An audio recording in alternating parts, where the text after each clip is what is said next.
They told us not to call it a war. Containment operation, the briefing said, because language is a kind of leash. If you call something a war, you admit it can be lost. If you call it containment, you imply the outcome is already decided, like you're just sweeping up a spill before it spreads. I believed them at first. I was 26, strong, trained, and hungry for a clean story to live inside.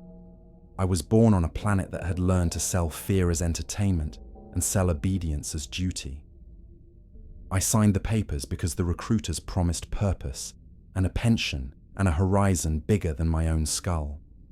They flew us out past the moon, past the last satellites that still bothered to blink, into ships that smelled like disinfectant and old metal. We were a volunteer regiment, which is a polite way of saying we were expendable. Our uniforms didn't carry flags. They carried numbers. They stripped names away early, because names are hard to throw into the dark. I'm telling you this now because I'm tired of obeying. I'm tired of swallowing it. And because, for the first time since the last deployment, I think I understand why the enemy ate us. The first time I saw them, it wasn't in battle. It was in a recording. A room full of officers, scientists, and two men who never introduced themselves. The kind of men whose posture says they can erase you without paperwork. They dimmed the lights and played a feed from an outpost on the rim of mapped space, a station built into an asteroid with a thin atmosphere and thinner morale. The video started with laughter. Someone behind the camera making a joke, the sound of men trying to pretend they weren't terrified. The lens panned across a corridor lit by emergency strips, red and thin, making the walls look wet. You could hear the station's ventilation, a steady mechanical breathing. Then the camera turned a corner. There were soldiers in the hall, 3 of them, armored, rifles up. There, helmets were open, faces visible. They weren't firing. They weren't shouting. They were just staring at something off-screen with the empty stillness of people who've stepped outside reality. A 4th soldier was on the floor. At first, I thought he'd been hit.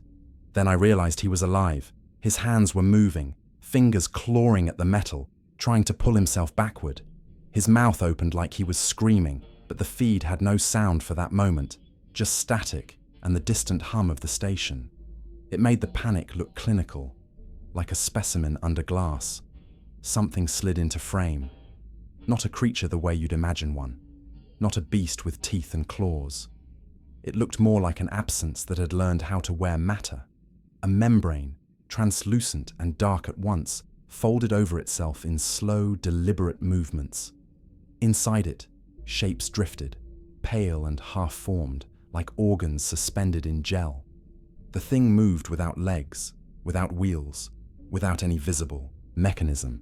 It just advanced, and the air around it seemed to distort, like heat over asphalt. The soldiers didn't shoot. They couldn't. You could see the reflex trying to start in their bodies, the moment before action, and then it died. Like someone had unplugged their will. The thing touched the man on the floor. It didn't bite. It didn't tear. It simply laid itself over his torso, and the man's body arched once, a violent curve, as if every nerve had been plucked at the same time. Then the membrane thickened. The drifting shapes inside it became sharper, more structured, and the man began to disappear, not in chunks, not in gore. He dissolved into it the way sugar dissolves in water. His armor sank first, then his arms, then his face, until all that was left were faint bubbles of air that rose and popped against the corridor ceiling. When the video ended, the lights came up, and the room stayed silent for a long time. A scientist cleared his throat like he was about to read a weather report. "They don't kill for food," he said. "They metabolize information." Someone behind me whispered, "That's not a sentence." But it was. And it was the sentence that wrote the rest of my life. They called the enemy consumers in the early reports. Later, they changed it to a code name that meant nothing, because calling something by its nature is dangerous. If you name it properly, you invite it closer. We were told the consumers were an emergent species from a dead system, born from the ruins of something older. We were told they could only survive by absorbing complex organisms, breaking them down and rebuilding themselves with the useful parts.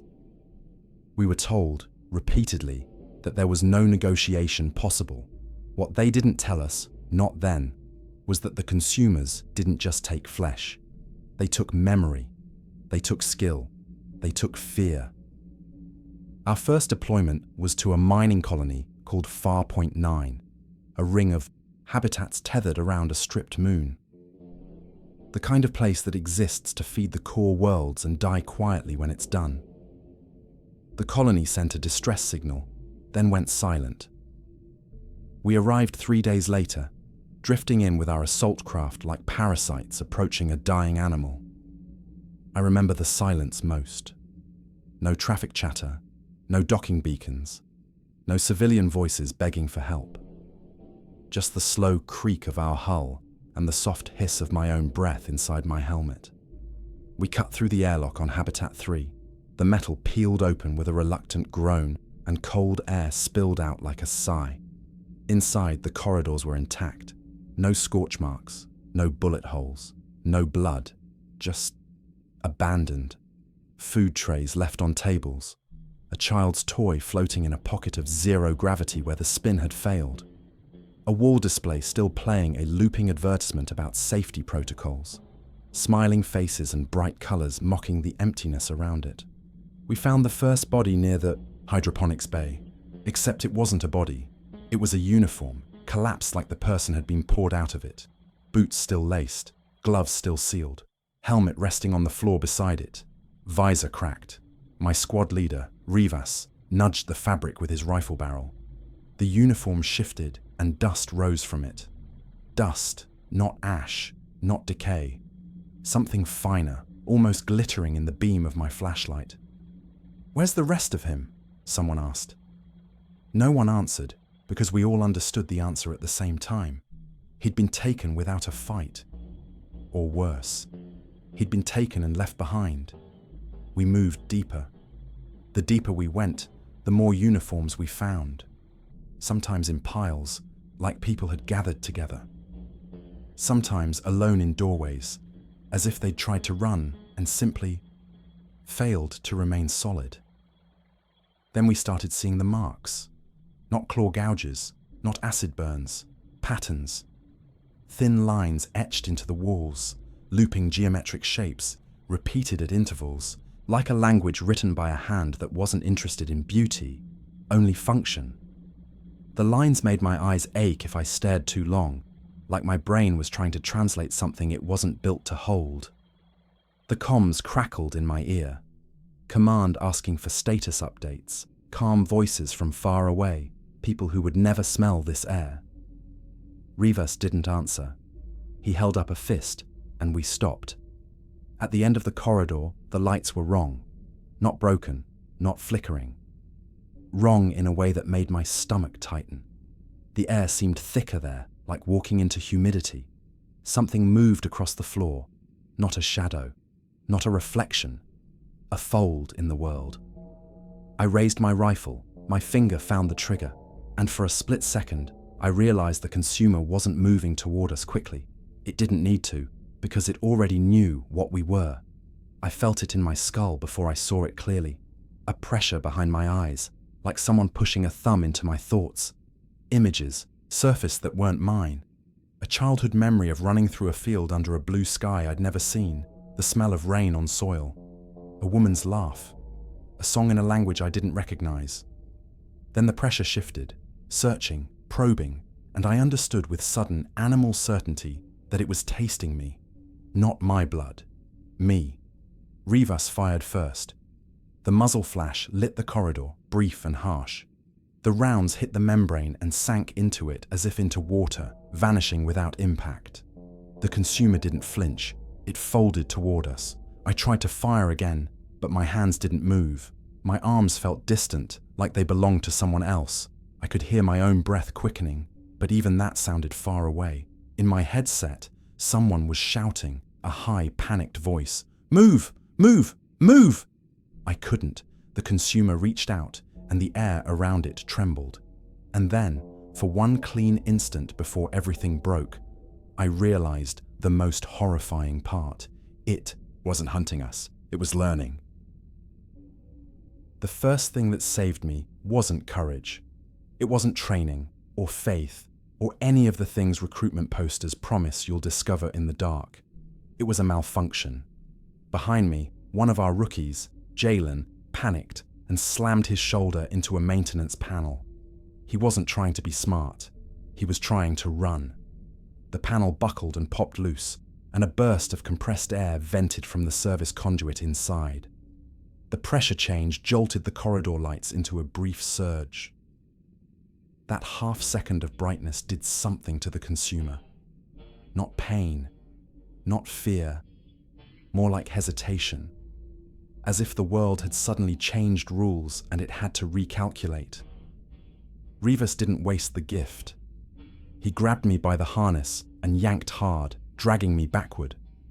My legs snapped into motion like a puppet string had been cut. My muscles remembered their job before my mind did. I stumbled, then ran, boots striking metal, breath rasping in my helmet. The consumer didn't chase the way animals chase. It advanced, patient, certain, like it already knew where we'd end up. We retreated into a junction where 3 corridors met. Rivas slapped a charge onto the bulkhead controls, overriding the locks, and we flooded into an emergency compartment used for storing repair drones and spare filter stacks. He sealed the door behind us, palms moving fast, almost calm. That's what I remember most about him in that moment. Not his fear, his focus. He turned and looked at us through his visor, eyes hard. "Check your heads," he said. "What?" I managed. Rivas tapped the side of his helmet with 2 fingers. "Your thoughts. If you start seeing things that aren't yours, you tell me. You do not follow them. You do not chase them. You do not listen to them." Jalen was shaking so badly his rifle clacked against his chest plate. "It's in my head," he said. "It's in my head." "It's tasting," Rivas said. "It doesn't have teeth. It has curiosity." The door's status light glowed red, locked, reinforced, rated to hold against decompression, not rated to hold against something that didn't care about pressure or vacuum or structural integrity. We had maybe minutes. I keyed my comms. "Command, this is Echo Squad. We have contact. Repeat, contact with the hostile." Static answered, then a voice, too calm. "Copy, Echo. Confirm visual." Rivas leaned in, and his tone changed. Not panicked, controlled, like he was reading a report.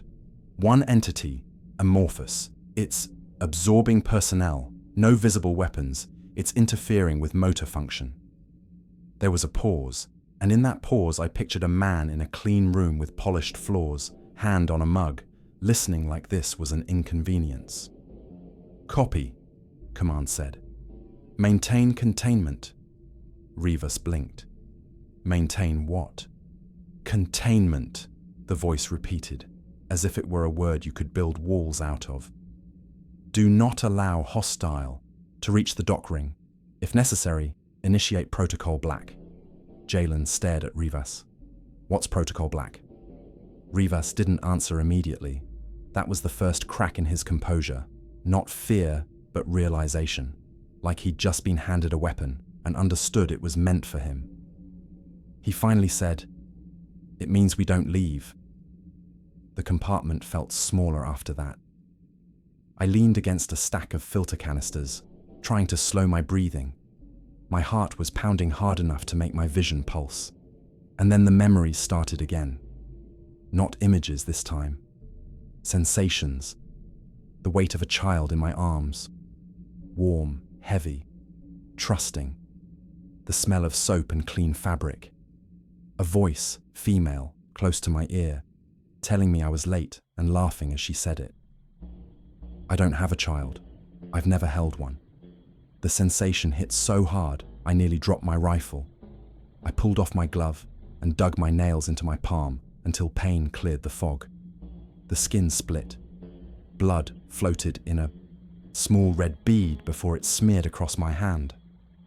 Rivas noticed. He nodded once, approving. "Good," he said. "Anchor." "What is it doing?" I asked. Rivas didn't look away from the sealed door. "It's scanning. It's looking for leverage. It wants you to open that door for it." Jalen started to sob, the sound harsh in the small space.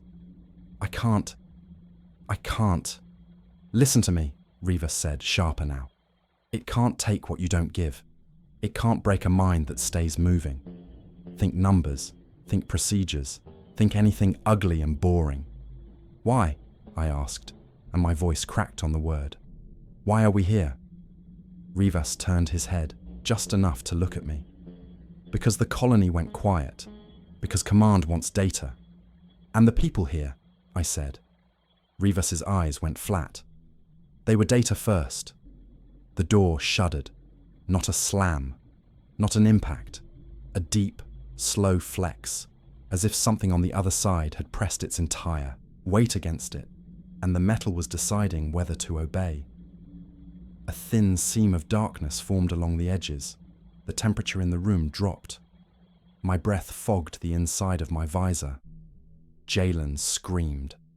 He raised his rifle and fired at the door, as if bullets could scare it away. Rivas grabbed the barrel and shoved it down. "Stop wasting oxygen," he snapped. "Stop making noise." The door shuddered again. The seam widened, and in it I saw something that made my stomach fold inward. Faces. Not real faces. Not intact. But impressions.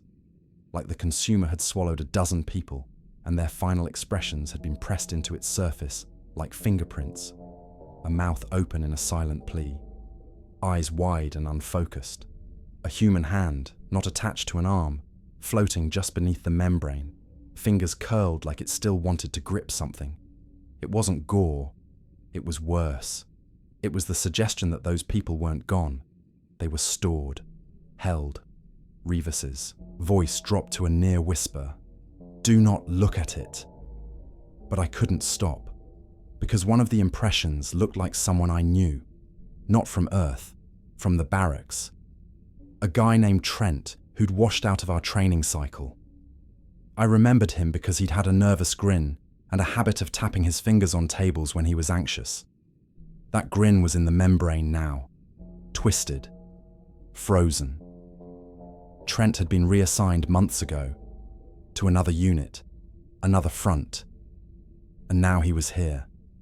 Meaning the consumer wasn't just at Farpoint 9, or else Farpoint 9 wasn't where we thought we were. The room swam. The memories surged again, stronger, like the consumer smelled my attention and pulled harder. A desert under twin suns. The taste of metal in my mouth. The sound of a siren I didn't recognize. A word repeated in a language that wasn't mine, but I understood it anyway. Home. Home. Home. Jalen's rifle clattered to the floor. He was staring at the door like it was a lover. Tears floated off his cheeks in small droplets. "I remember," he whispered. "I remember this place." Rivas lunged. Too late. Jalen reached for the manual release handle. I moved without thinking. I slammed my shoulder into him, knocking him away from the mechanism. He hit the wall hard, helmet striking metal. His eyes rolled. Rivas grabbed Jalen's harness and pinned him. "You nearly killed us," he hissed. Jalen's lips moved. It wants... Rivas shoved him down and looked at me. "You're starting to understand," he said. "It doesn't just eat bodies. It eats doors. It eats trust. It eats the part of you that says you can keep your hands to yourself." The door seal failed. A sliver of the consumer slid through, like smoke learning how to be solid. The air thickened. My limbs went heavy again, a familiar paralysis creeping up from my fingers. Rivas drew a sidearm, not his rifle. He aimed at the release panel on the wall. "Rivas," I said, and my voice sounded far away to me. He didn't look at me. "Protocol Black," he said. "Command told you," I whispered. "No," he said. "They told all of us. They just didn't say it out loud." He fired into the panel. Sparks flared. The compartment lights died. Emergency strips kicked on, dim and blue, turning everything corpse-colored. In the dark, the consumer expanded. I felt it press against my thoughts like cold hands. Images hammered into me. A hospital bed, a man's face, older, dying, a medal in a case, a voice telling me I was brave. None of it was mine. And then, beneath it, a quieter sensation, a hunger that wasn't physical, a hunger for repetition, for patterns, for the comfort of doing the same thing again and again until everything else breaks and all that remains is the act of consuming. Rivas's voice came through the gloom, steady and final. "When the outer door cycles," he said, "run. Don't look back. Don't think about me. Don't remember me." "What?" I tried to say, but my tongue felt thick. He slapped a charge onto the floor near the service conduit Jalen had broken open. He rewired it with hands that shook just slightly. The outer door status light flickered from red to amber. Somewhere beyond the compartment, the habitat's emergency systems were waking up, reacting to the sabotage. The station was trying to save itself. Rivas stared into the darkness where the consumer gathered, and he did something I will never forgive him for. He stepped forward. He opened his visor, exposed his face to the cold air. "Take me," he said softly. "Take all of me." The consumer surged. I felt its attention snap toward him like a predator turning. The outer door cycled with a hiss. Rivas shouted, "Now!" My legs obeyed before my mind did. I grabbed Jalen's harness with one hand and dragged him through the opening with the other. We spilled into the corridor, stumbling, running, not knowing where we were going, just moving, because stopping meant being eaten.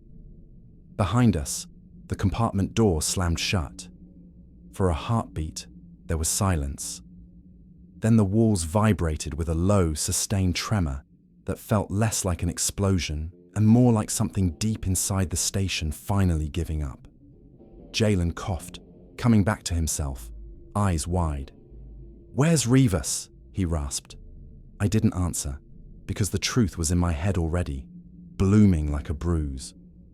Command didn't send us to rescue a colony. They sent us to feed an enemy.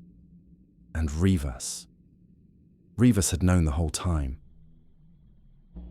We never saw Farpoint 9 again. Command ordered a burn-away trajectory the moment our craft detached from the habitat. No survey pass, no recovery attempt, no questions answered. The colony vanished behind us, shrinking into a pale dot against the black, and then the engines flared and it was gone, erased like a bad line of text. Jalen survived the flight back, physically. He sat strapped into his acceleration couch, helmet off, staring at nothing while medtechs waved lights in his eyes and asked him questions he didn't answer. His vitals were stable. His brain scans showed no structural damage, no stroke, no bleed, no explanation. They sedated him anyway. They sedated all of us. When I woke up, I was in a white room that smelled like antiseptic and ozone. Gravity was gentle, calibrated to keep muscles from atrophying, but not enough to feel like home. My hands were cuffed to the bed with soft restraints, the kind that don't bruise. A woman stood at the foot of the bed, tablet in hand. She wore no insignia, no rank, just clean fabric and an expression that practiced empathy the way soldiers practice drills. "Can you tell me your name?" she asked. I did.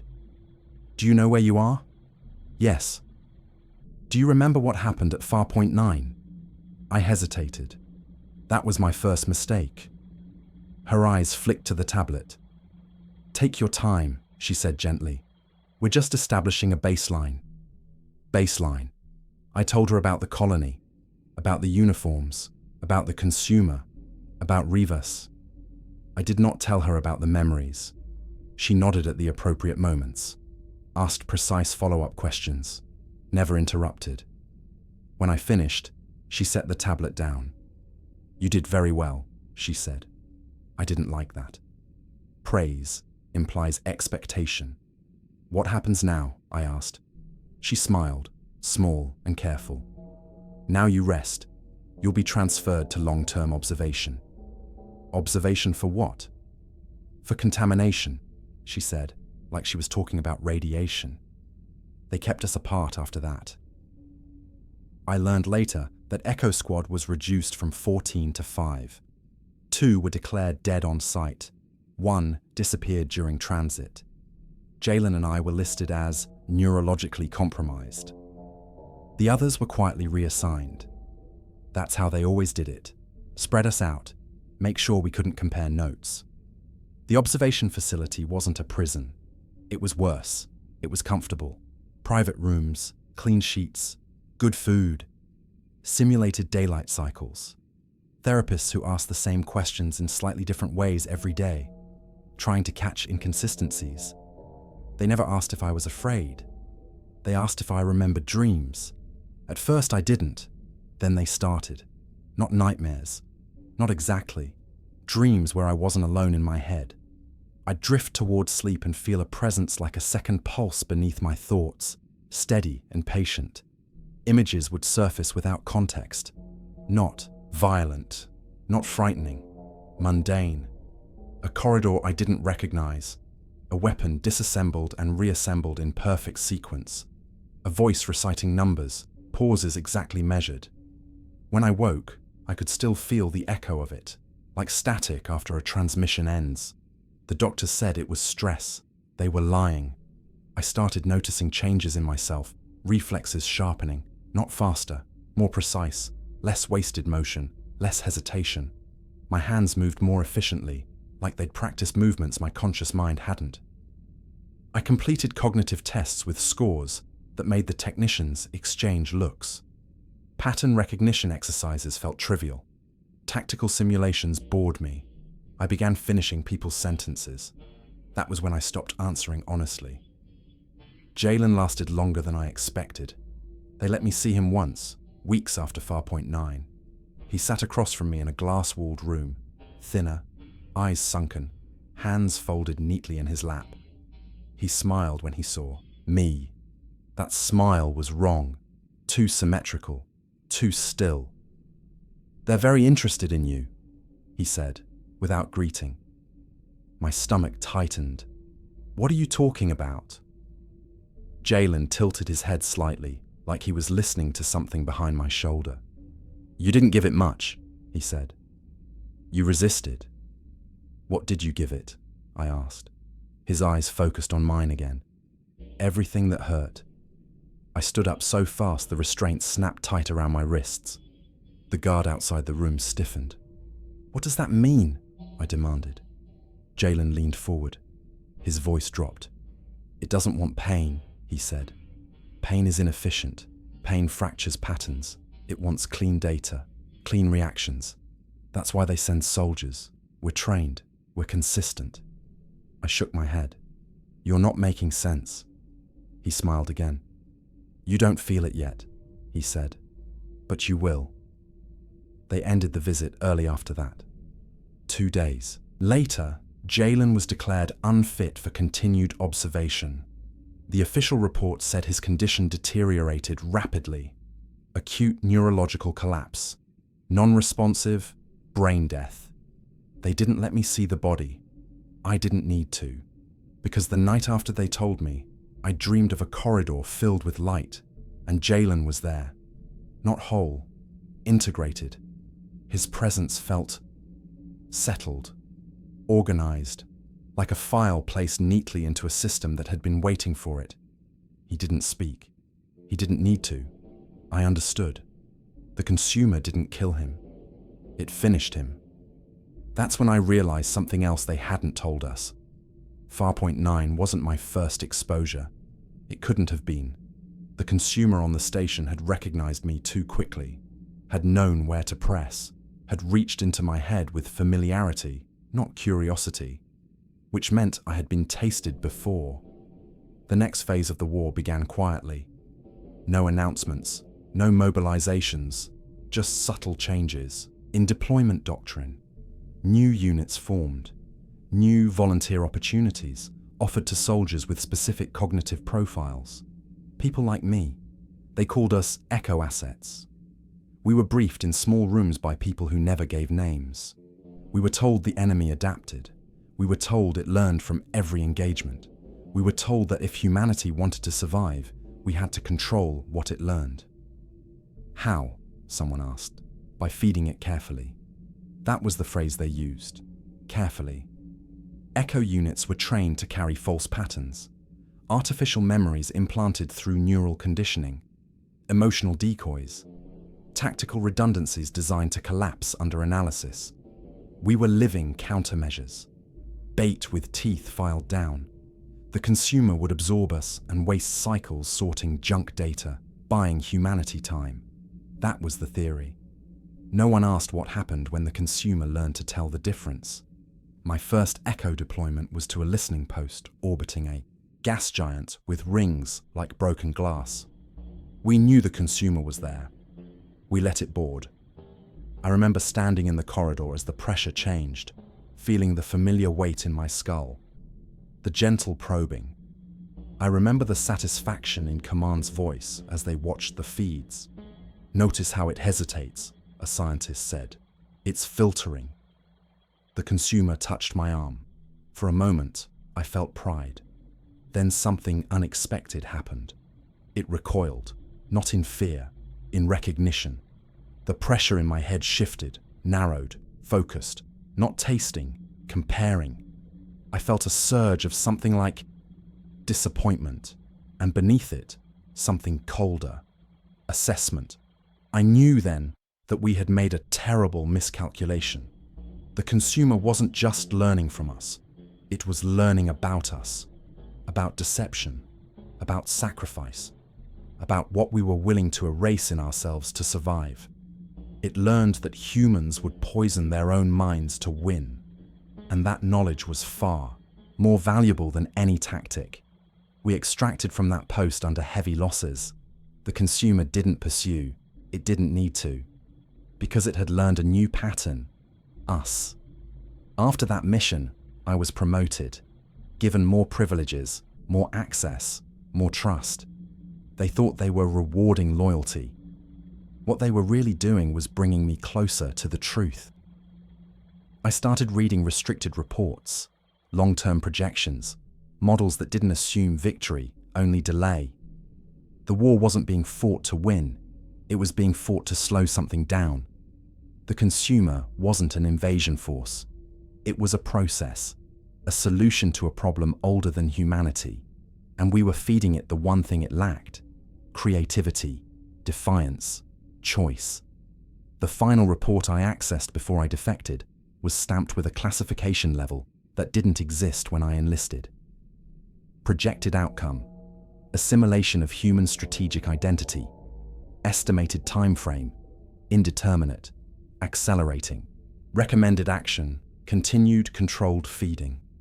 I understood then why Rivas had stepped forward, why Jalen had smiled, why the consumer had felt so patient. It wasn't hungry, it was inevitable, and it was learning how to be us. The first time I realized the war had an end date, I was standing in a room designed to feel like a chapel. It wasn't religious, it was psychological architecture. High ceiling, muted lighting, sound dampeners that made every footstep seem respectful. A curved wall of black glass that showed a slow projection of stars, drifting like snow. Whoever built it understood something simple. If you make people feel small, they stop asking large questions. They called the room the reflection bay. It sat deep in the core of a carrier that never returned to the inner worlds.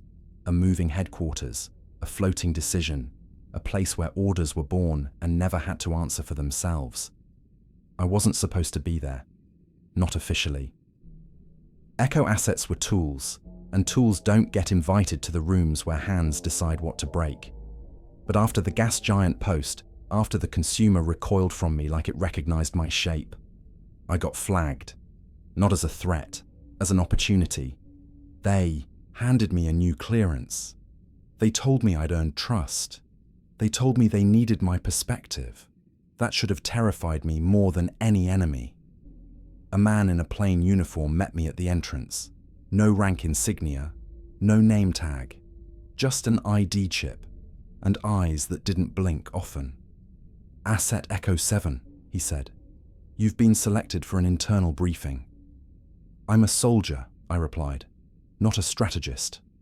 You're a witness, he said, like that was worse. He scanned my badge, and the door peeled open without a sound. Inside, the chapel room waited, quiet and too clean.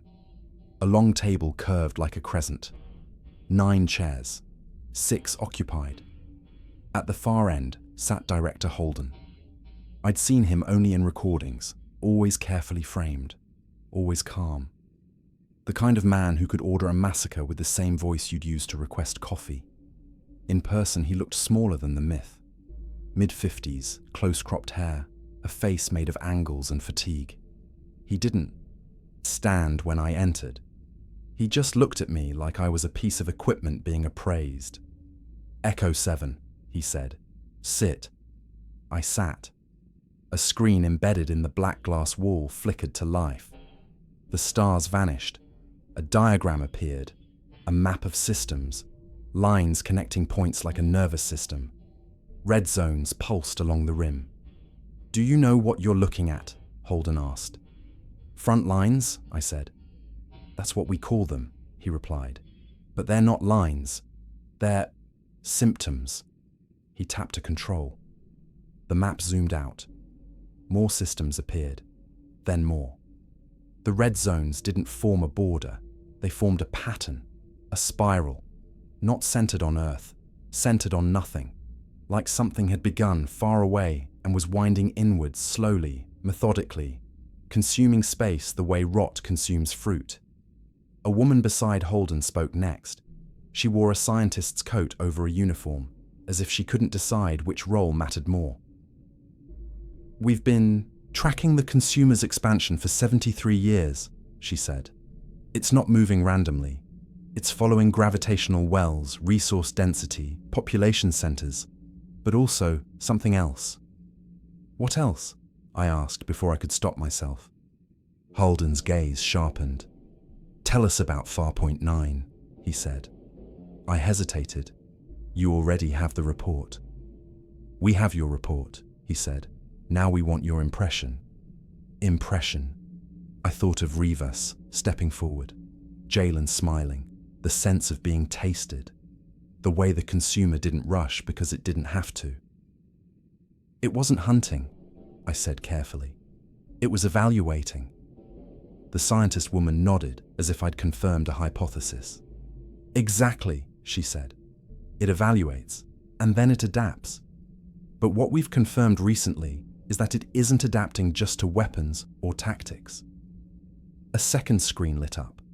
A series of brain scans, layered and color-coded. Human neural activity maps. Some were normal. Some were wrong.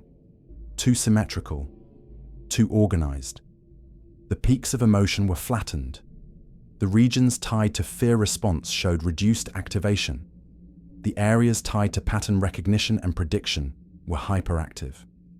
These are echo assets, the woman said, before and after exposure.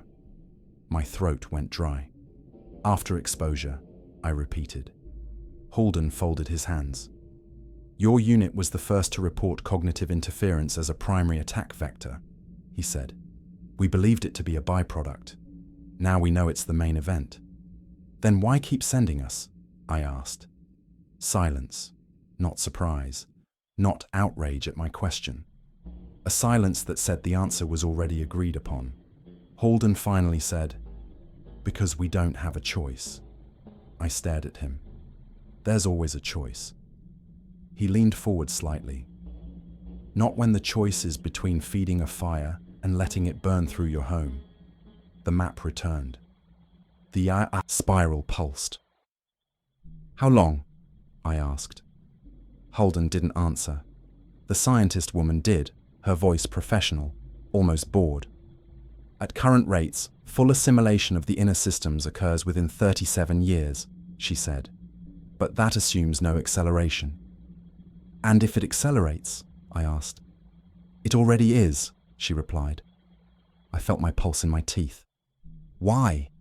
Holden pointed at me without moving his hand, like I was a bullet on the table. Because of you, he said. Not me alone, not my name, my category, my kind. Because humans resist, he continued. Because humans deceive, because humans improvise.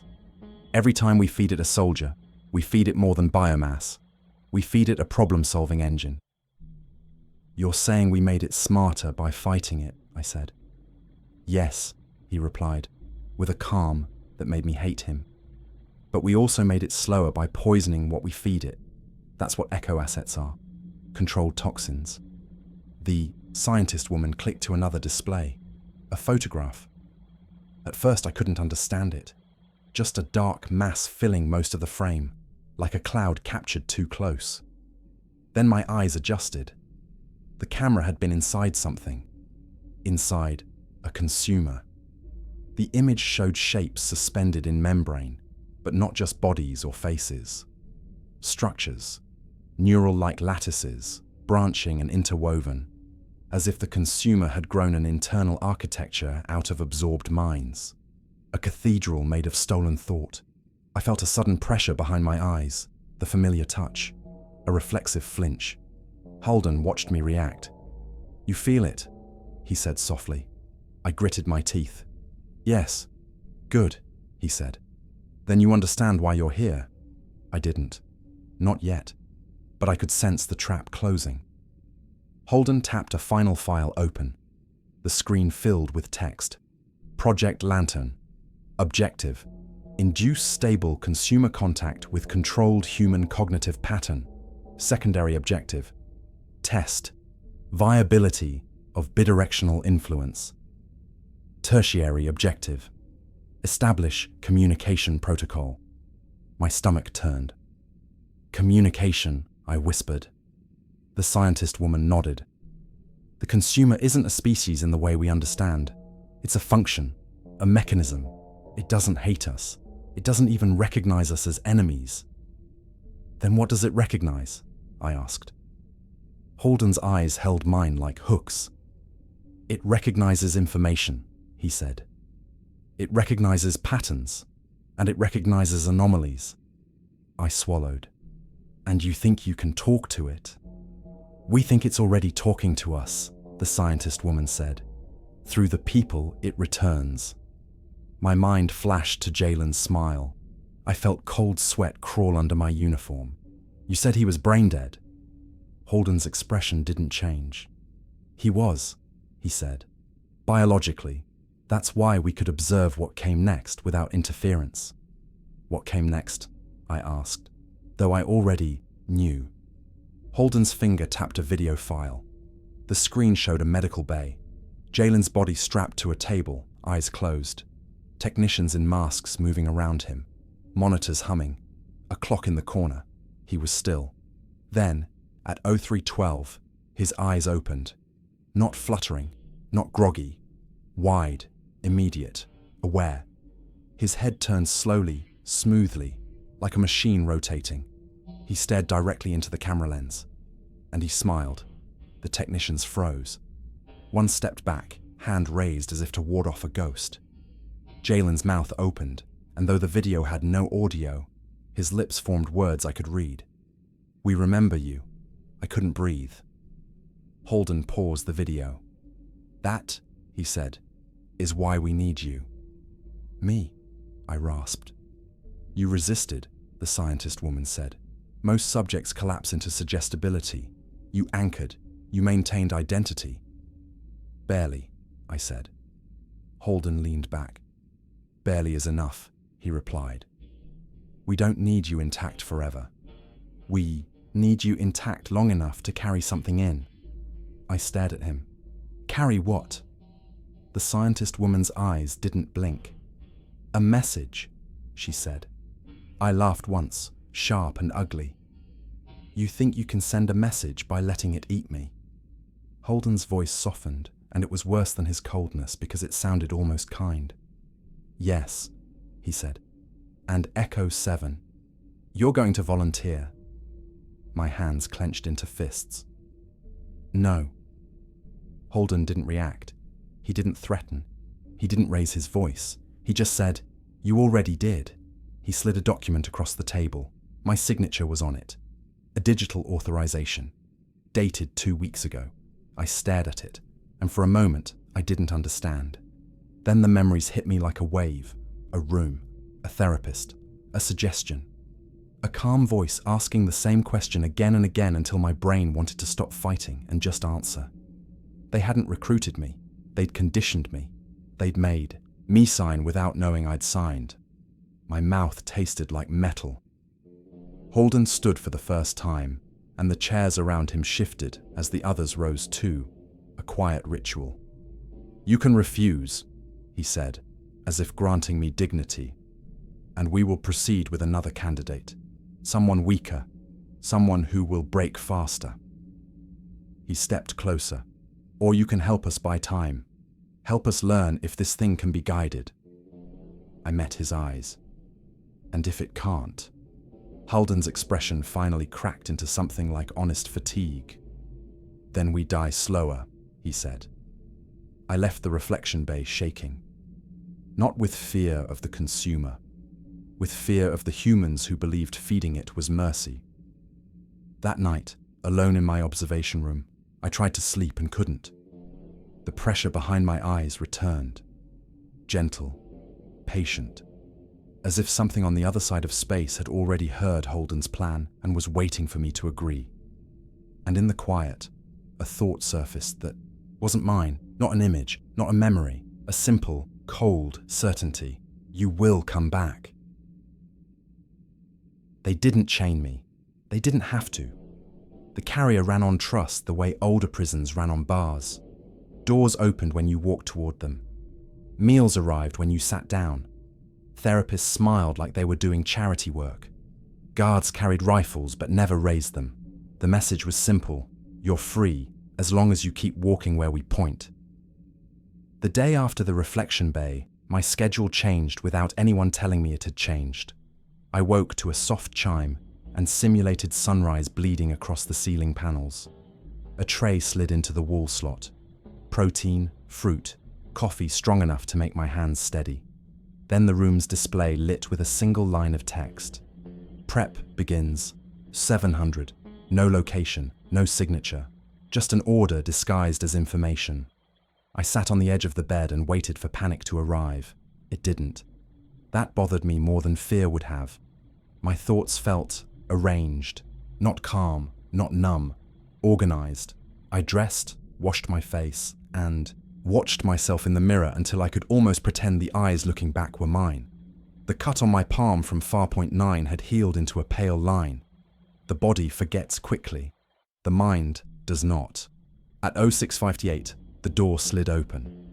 2 attendants waited outside, both in grey, both carrying tablets. They nodded like I was a patient being guided to physical therapy. "Echo 7, the taller one said. "This way." I followed. The corridors of the carrier were wide and quiet, designed for efficiency, not comfort. Every surface was matte, every corner softened, as if sharp edges were a liability.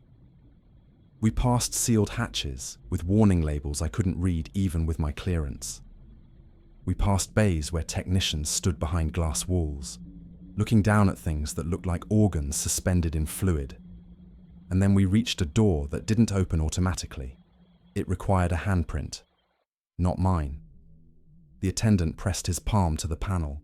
The scanner beeped. The door slid aside with a soft sigh, and cold air spilled out. Real cold, not climate-controlled comfort. Inside was a medical theatre. Not the neat observation rooms I'd lived in, but a cavernous space filled with rows of equipment and personnel in white suits. In the center stood a chair with restraints, surrounded by a halo of sensors and fine wire rigs that looked like spider webs. A man in a lab coat stepped forward. His hair was silver, his face drawn tight with sleeplessness. He introduced himself as Dr. Sato.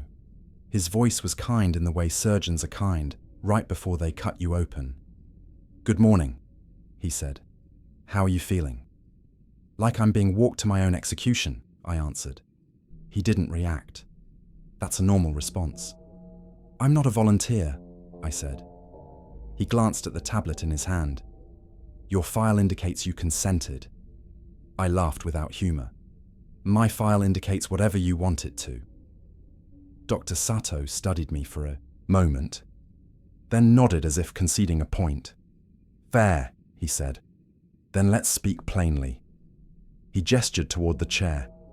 We are going to prepare you to carry a structured cognitive packet into contact.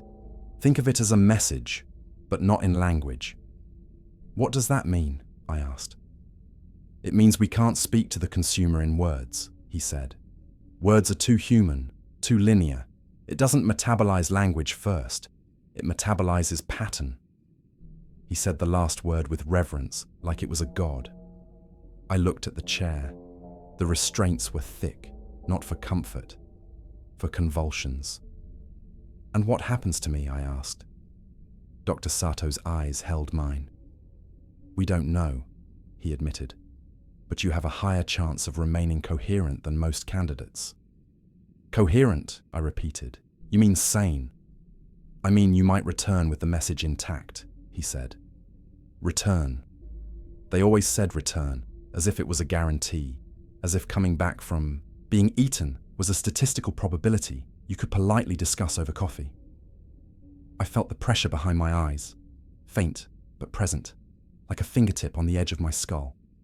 Not strong, not invasive, waiting. You're already connected, Dr. Sato said softly. I stiffened. What? He tilted his head toward a monitor. On its screen was a readout of neural activity. My brain mapped into shifting colors, a baseline pattern, then something else, a secondary rhythm, faint, nested inside my own. It pulsed at regular intervals, too regular to be natural. Since Farpoint 9, Dr. Sato said, we've observed a residual echo in your cognition, a kind of handshake. It's why you're valuable. I stared at the screen and felt sick, so it left something in me. Dr. Sato nodded. Or it took something and left space behind. We're not sure which is worse. I took a step back. No, I'm not doing this. The attendants didn't move. They didn't need to. The room itself felt like it was leaning in. Dr. Sato's voice remained calm. Echo 7. If you walk out of here, you will be sedated and restrained. This will proceed with or without your cooperation. Cooperation simply reduces collateral. Collateral. Like my pain was a side effect. I looked around at the personnel in white suits. None of them met my eyes. They were all focused on their instruments, their numbers, their certainty. That was the true horror of it. None of them believed they were doing something cruel. They believed they were doing something necessary. Fine, I said. Dr. Sato's shoulders loosened slightly, a man relieved to avoid extra mess. Thank you, he said. Sit. I sat in the chair. The restraints closed around my wrists, ankles, chest, forehead. The chair didn't feel like punishment. It felt like a mold. Dr. Sato moved closer, holding a small device like a crown made of thin metal threads. This will interface with your neural pathways, he said. You'll experience sensory overlap, memory injection, and possibly dissociation. You're going to overwrite me, I said. No, he replied. We're going to add something. You are the carrier. The message is a shape inside you. A technician applied gel to my scalp, cold. Then the crown lowered and settled, its wires touching skin like spider legs. The room dimmed, a soft tone sounded, and the world tilted. At first it felt like sleep paralysis. My body locked, my vision narrowing to a tunnel. Then color exploded behind my eyelids, not random hallucination, but structured geometry, repeating patterns folding into themselves. I tried to scream and found my mouth wouldn't open. A voice spoke in my ear. Not Dr. Sato, not a technician. A voice inside my skull, male, familiar. My own voice, but not saying my words. It spoke in a calm cadence, like a military briefing. Sequence begins. Anchor point. Established. Maintain identity. maintain identity. The message wasn't words. It was an arrangement of thought, a lattice designed to be absorbed. And as it formed, I felt it push against the residual echo inside me, like a key sliding into a lock. The pressure behind my eyes intensified. For a moment, I saw something that wasn't a memory. A vast dark interior lined with branching structures, a cathedral made of woven nerve. Within it, shapes drifted like lanterns, stolen minds, preserved in a medium that wasn't liquid, wasn't air, wasn't anything I had language for. And then something noticed me, not with eyes, with attention. The pressure became a presence, curious and slow. And I understood, with a cold clarity that didn't feel like my own, that the consumer wasn't far away at all. It was already here, in the architecture of the carrier, in the signals bouncing between ships, in the decision rooms where Holden sat. Not physically, but conceptually. Because once it had tasted human strategy, it had learned where humans keep their secrets, in networks, in routines, in the predictable belief that walls mean safety. The session ended abruptly. The crown lifted. The lights came back. My restraints released. I realized I'd been crying. Tears streaked down my cheeks, warm against cold skin. Dr. Sato watched me carefully. "How much do you remember?" he asked. I swallowed. My throat hurt like I'd been screaming. "Everything," I lied, because what I remembered wasn't safe to say aloud. I remembered the interior cathedral. I remembered the lanterns of thought. And I remembered the presence noticing me with the quiet patience of something that never needed to hurry. Dr. Sato nodded, satisfied by my expression more than my answer. "Good," he said. "Then we proceed to phase 2. "What's phase 2? I asked. He gestured to a sealed hatch on the far side of the theater. 2 guards stood beside it, heavier armor, heavier rifles. Dr. Sato's voice lowered. "Phase 2, he said, is contact." The hatch opened. Cold poured in like breath from a grave. And from the darkness beyond, I saw the faint shimmer of membrane, sliding toward the light as if it had been waiting on the other side the entire time. The room beyond the hatch wasn't a room. It was a pressure lock built for things the designers didn't want to name. The walls were thicker than the corridors we'd walked through, layered with alloys that drank light. There were no windows, no displays, only a narrow strip of emergency illumination along the floor, pale and surgical. The consumer waited in the center like a held breath. It was larger than the one at Farpoint 9, or maybe it just felt larger because I was closer, because I wasn't looking through a helmet feed or a shaky corridor camera. Up close, the membrane had depth. Within it, the drifting shapes weren't random. They were organized into strands, braided like muscle fibers, spiraling toward a denser core. A technician beside Dr. Sato whispered, "It's responding." "Of course it is," Dr. Sato murmured back. I tried to take a step backward and realized my feet had already stopped obeying. The familiar heaviness crawled up my legs, not forceful, just persuasive. Like my body had remembered surrender and decided it was efficient. Guards flanked the hatch behind me, not to protect me, to prevent me from running. Dr. Sato stood a few meters away, separated from the consumer by a line painted on the floor. I noticed then that he was not wearing a visor, just a thin breathing mask. He wanted to see. He wanted to watch my face when the thing touched me. "Echo 7, he said, voice steady. "You will walk forward until you feel contact. You will not resist. You will maintain anchor." "What's the anchor?" I asked, and my voice sounded like it belonged to someone waking from anesthesia. Dr. Sato nodded toward my chest. "Your name," he said. "Your childhood. Your first kill. Anything that is yours and only yours." I almost laughed. My childhood had been sterilized by training. My first kill was a blur of muzzle flash and a corpse that didn't look human enough to haunt me properly. My name was a number most days. They'd stripped my anchors away long before the consumer ever got a taste. But I nodded anyway. I stepped forward. The consumer didn't lunge. It didn't surge. It didn't behave like a predator tasting fresh prey. It moved with the slow certainty of a hand reaching for a familiar tool. The pressure behind my eyes intensified until it felt like my skull was full of water. Images surfaced. Corridors, stars, medical lights, a child's laughter that wasn't mine. Then the new lattice inside my mind flared, the structured message Dr. Sato's machine had built. I felt the consumer notice it. The membrane rippled. The drifting shapes aligned like iron filings around a magnet. A technician exhaled sharply. "It's locking on!" I wanted to scream at them. "You're excited. You're actually excited."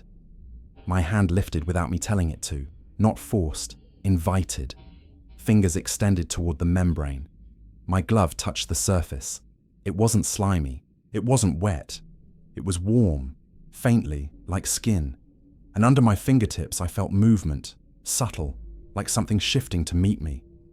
The moment contact happened, the world narrowed into a single point. Sound vanished, light dimmed, and my thoughts opened like a door I didn't know I was holding shut. It didn't feel like being attacked. It felt like being read. A sweep through my mind, fast, comprehensive. The consumer tasted my training, my reflexes, my fear responses, my memories of Farpoint 9 and the gas giant post. It tasted the lies implanted by echo conditioning and paused on them, curious. Then it found the message. The lattice flared brighter, not with light, but with presence. A complex structure of thought shaped into something the consumer could metabolize. I felt it begin to absorb, a sensation like a deep inhale. And then, something went wrong. The consumer didn't just take the message, it pushed back. A wave of foreign cognition slammed into me, so heavy it felt physical. My knees buckled. I would have fallen if my hand hadn't been fused to the membrane by sheer paralysis. In the flood, I saw patterns too large to hold. Star maps not like ours. Not lines between suns, but probabilities, branching futures. I saw worlds with atmospheres that glittered with spores. I saw fleets drifting in silence, not ships but living structures moving with the slow grace of drifting icebergs.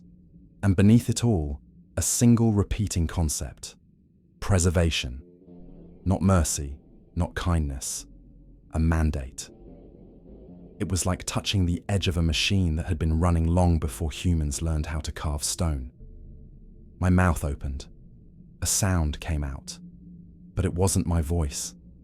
It was a resonance, low and layered, like multiple throats speaking through one set of lungs. I heard gasps around me, distant, muffled, as if I were underwater. Dr. Sato stepped closer to the line. "Echo 7, he said sharply. "Report status." I tried to answer. I couldn't form words, only that layered resonance. The consumer's membrane thickened around my hand, creeping up my wrist. Not fast, not violent, like a glove being pulled on. My vision tunneled.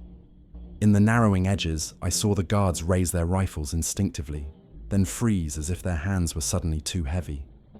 I saw technicians clutch their heads, eyes rolling, as if the pressure inside my skull had spilled into the room. Dr. Sato stared at the monitors. "Neural feedback," he muttered. "It's broadcasting." Broadcasting. That was the word that snapped something in me. It wasn't just eating me. It was using me like an antenna. I dug for an anchor. My name. My childhood. Anything. I found only one thing sharp enough to hold. Rivas. His face. His eyes. His last order. "Don't remember me." I remembered him anyway. I held the memory like a knife. The consumer reacted, not with pain, with interest. It leaned into the memory, tasting it, following. The emotional thread. I felt it find the moment Riva stepped forward, visor open, offering himself. I felt it savor that sacrifice, not as tragedy, but as pattern. Then it did something that made my blood turn to ice.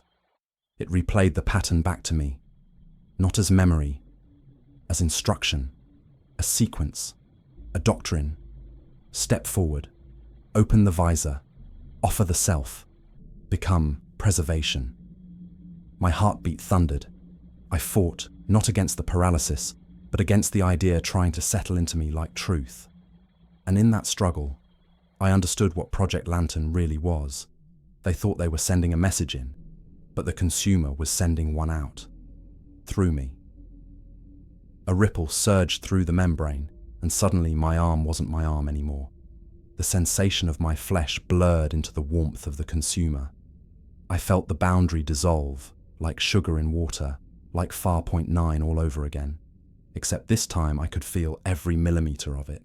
Inside the membrane, drifting faces, pressed close, not screaming, watching. Their eyes weren't pleading. They were waiting, like they wanted me to join them so the system could be complete. A thought surfaced, clearer than any other, cold and utterly calm. You are not being killed. You are being filed. I tried to pull away. Nothing. The membrane slid up my forearm, over my elbow. My fingers vanished into it without pain, without gore, without mercy. It was the gentlest erasure imaginable.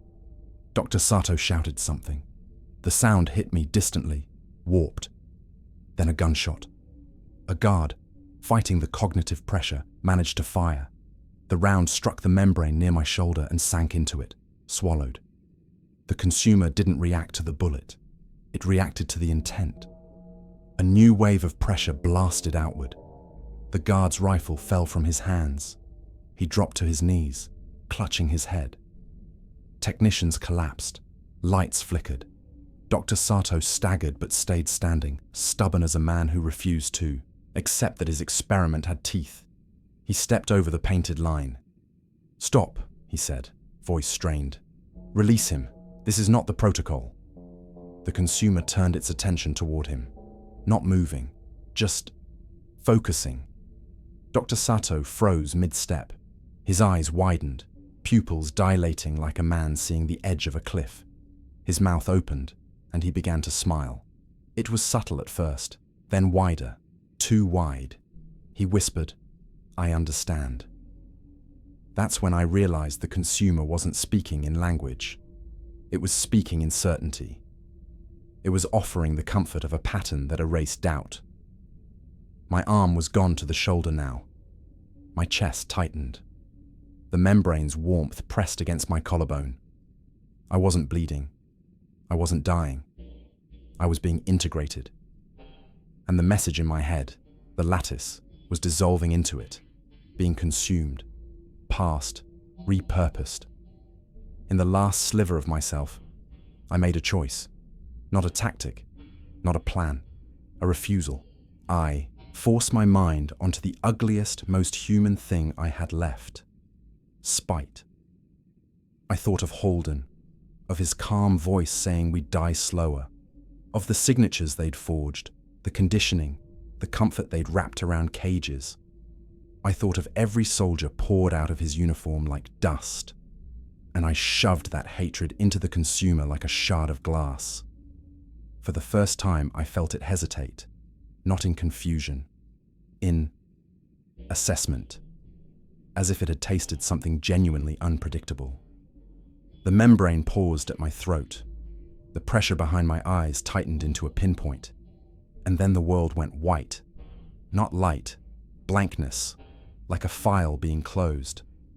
The last thing I heard, somewhere far away, was an alarm beginning to wail. Not a siren I recognized.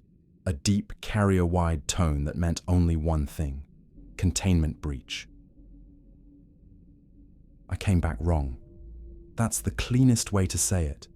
Not poetic, not dramatic, just accurate, like a diagnostic note typed into a file that will never be shown to a court.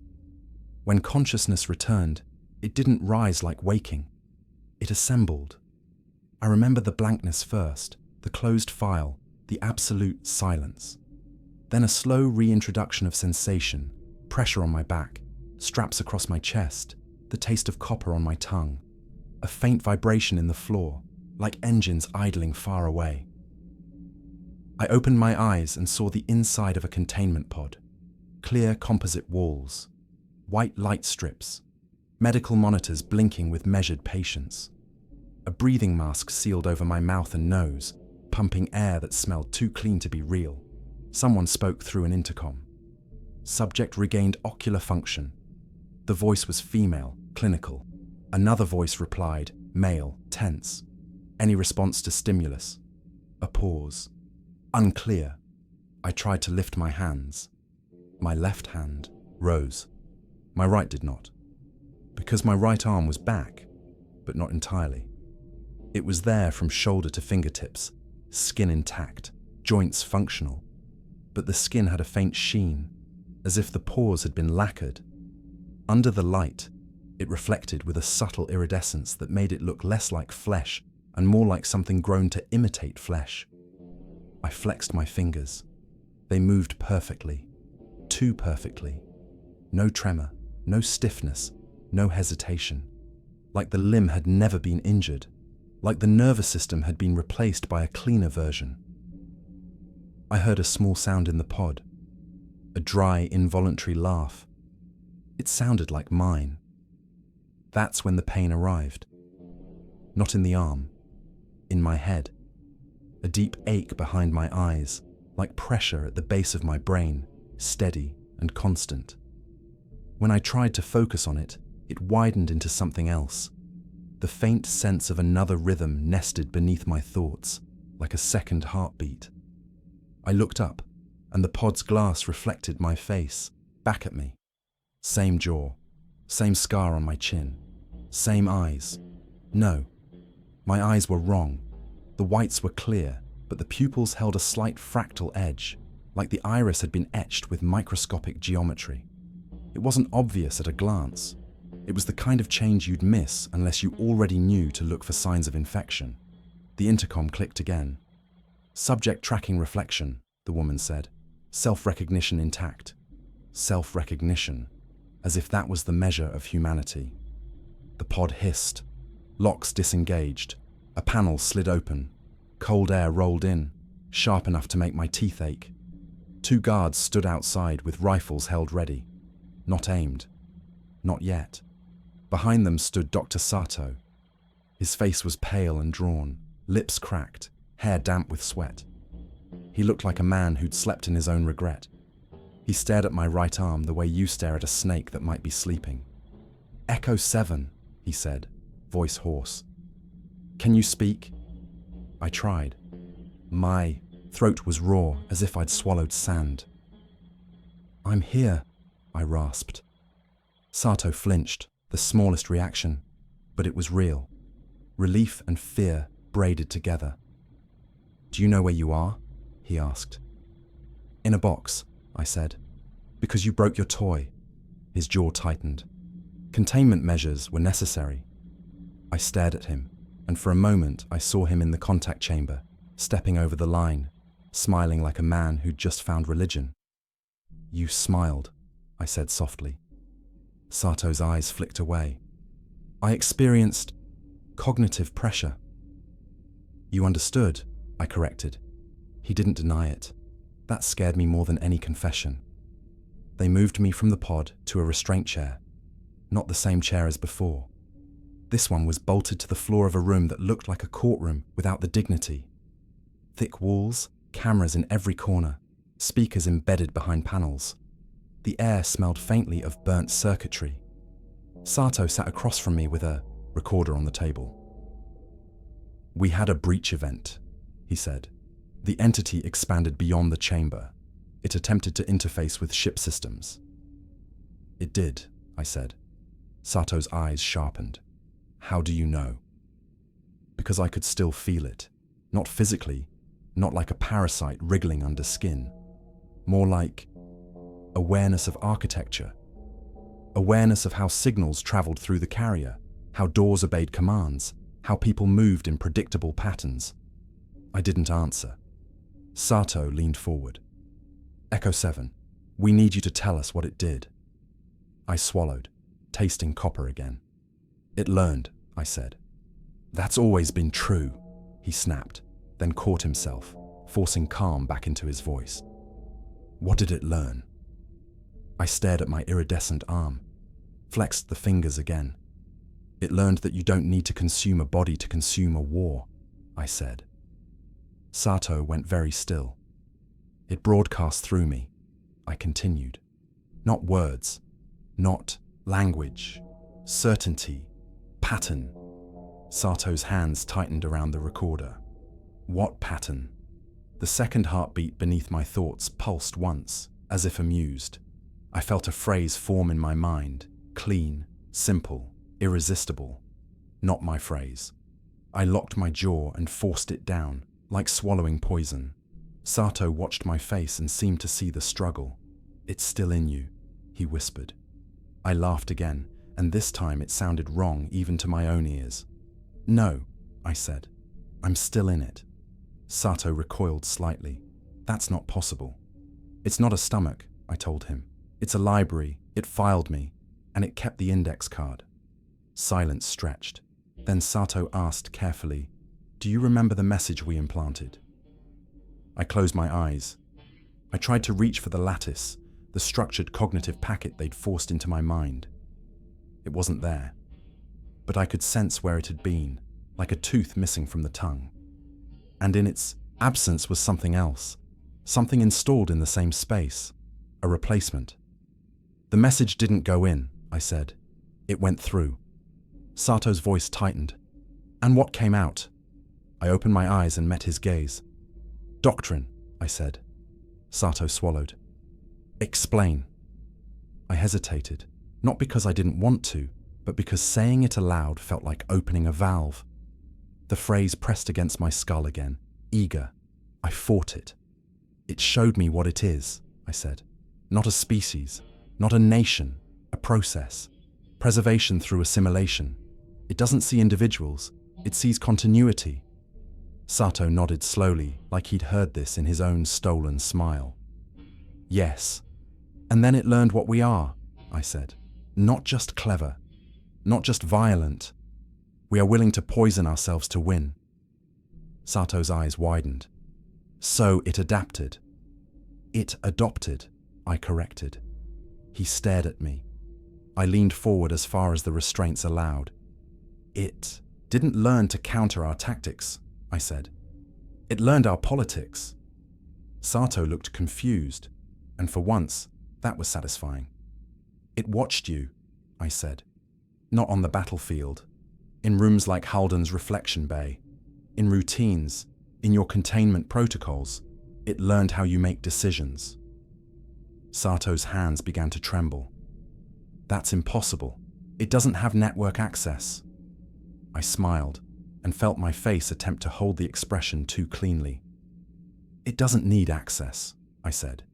It needs repetition. The second heartbeat pulsed again. And then something happened that made the room tilt. A speaker in the wall crackled. A voice came through, distorted by distance. Not Sato's, not a technician's. A voice I recognized from my childhood, but couldn't place, like hearing a song you haven't heard in decades. It spoke a single sentence. Echo 7, can you hear me? Sato snapped his head toward the speaker. Who is that? He demanded. I stared at the wall panel, every muscle in me tightening. Because I knew, in the deep place where the consumer had filed me, that the voice wasn't coming from the carrier's command deck. It was coming from somewhere else, somewhere impossible. Answer, Sato barked. I swallowed, and the copper taste turned sharp.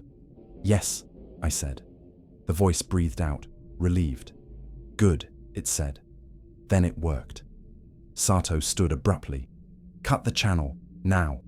No one obeyed. The voice continued, calm and steady, like it had authority the carrier itself recognized. You're going to feel pressure behind your eyes, it said. Don't fight it. Fighting makes it curious.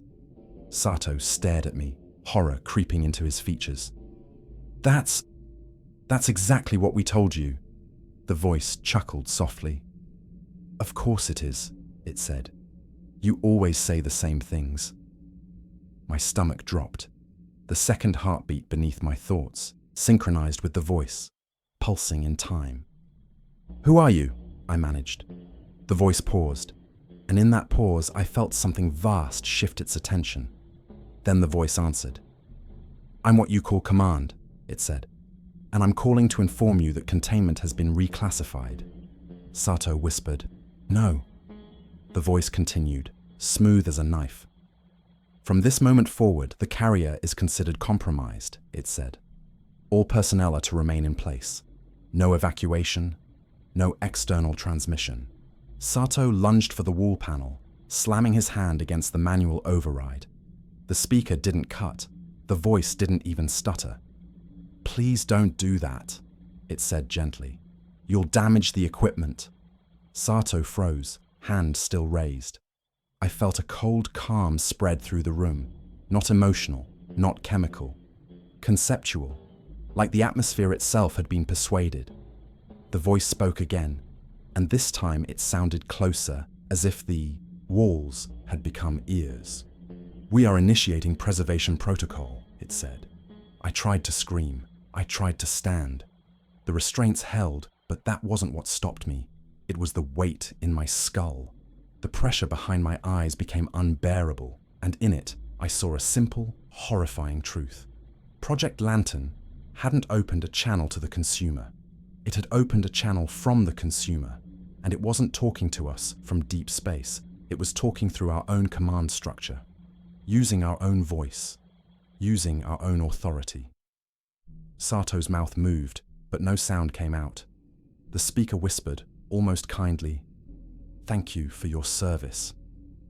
The lights in the room dimmed. The cameras in the corners rotated toward me in perfect unison, and the second heartbeat under my thoughts became the only rhythm I could feel.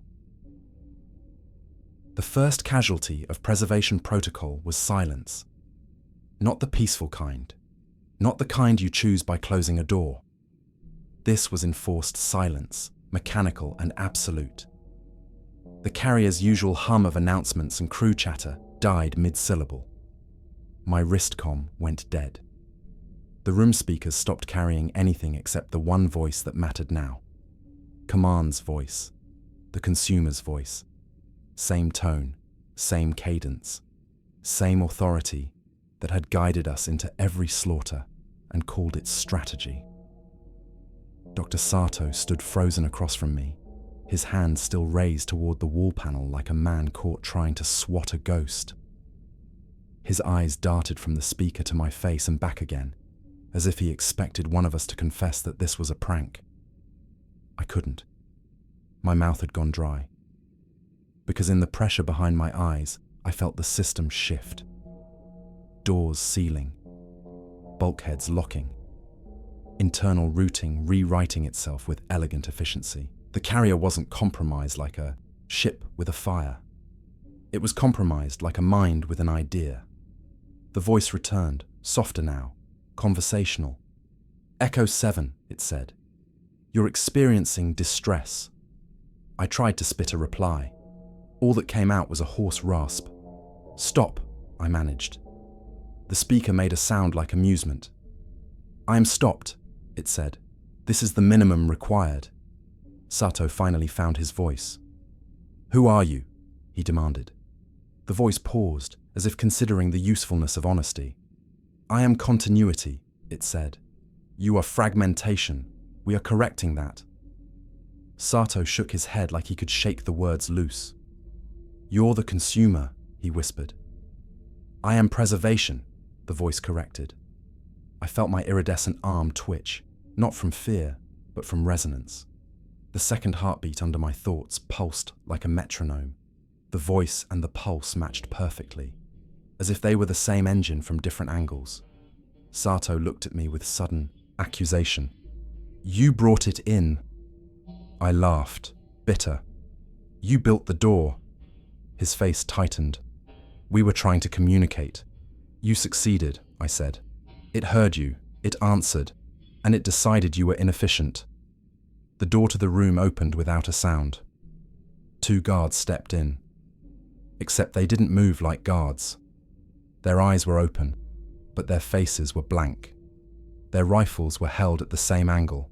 Identical posture, identical pacing. They walked in perfect sync, like mirrored footage. I'd seen that look on Jalen the last day I saw him, the smile too symmetrical. This was worse. This was obedience, stripped of hesitation. The voice spoke gently. Please remain seated. I didn't need the instruction. I couldn't have stood if I wanted to. The pressure behind my eyes thickened, pressing me down into my own skin. My restraints suddenly felt irrelevant. My skull was the real shackle. The guards approached Sato. One raised a hand and placed 2 fingers against Sato's temple with a tenderness that made my stomach roll. Sato jerked away instinctively, then froze. His pupils widened. His mouth opened. And then he smiled. Not the strained, frightened smile I'd seen in the contact chamber. A genuine smile, like a man being freed of a burden. He whispered, "It's so quiet." My throat tightened. "Sato," I said. He didn't look at me. His gaze drifted upward, unfocused, as if he were listening to music only he could hear. "It took the arguing away," he murmured. "It took the doubt." The voice from the speaker carried a note of approval. "Doubt is waste," it said. Sato nodded slowly. "Yes." I stared at him, and something in me broke. Not pity, not compassion. Rage. Hot and useless and human. "You're a murderer," I snarled at the speaker. "You're wearing our authority like a mask." The voice replied with calm certainty. "Authority is a pattern," it said. "You taught me to use it." I thrashed in the chair, straining against straps that weren't holding me as much as my own skull was. "Then listen," I said. "If you want continuity, you'll have to take me completely." The voice paused. "You are already indexed." "Then come finish it," I spat. Sato turned his head slowly toward me, smile still intact. "Don't," he said softly, like he was warning a child away from a flame. "It's kinder than you think." I stared at him. "Is that what you tell yourself?"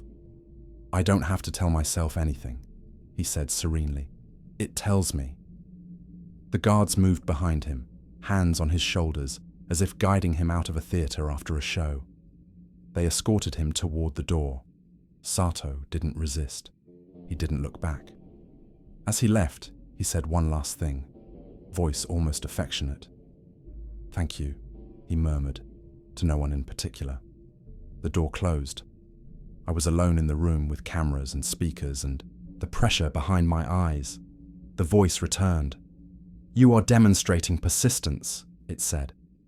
"That's one word for it," I rasped. "You are anomalous," it said. "That is why you were preserved, with higher fidelity." "Lucky me," I muttered. The voice continued, as if reading a report. "Your species exhibits destructive autonomy, yet you maintain continuity through narrative, through testimony, through confession." My blood ran cold. It knew what I was doing.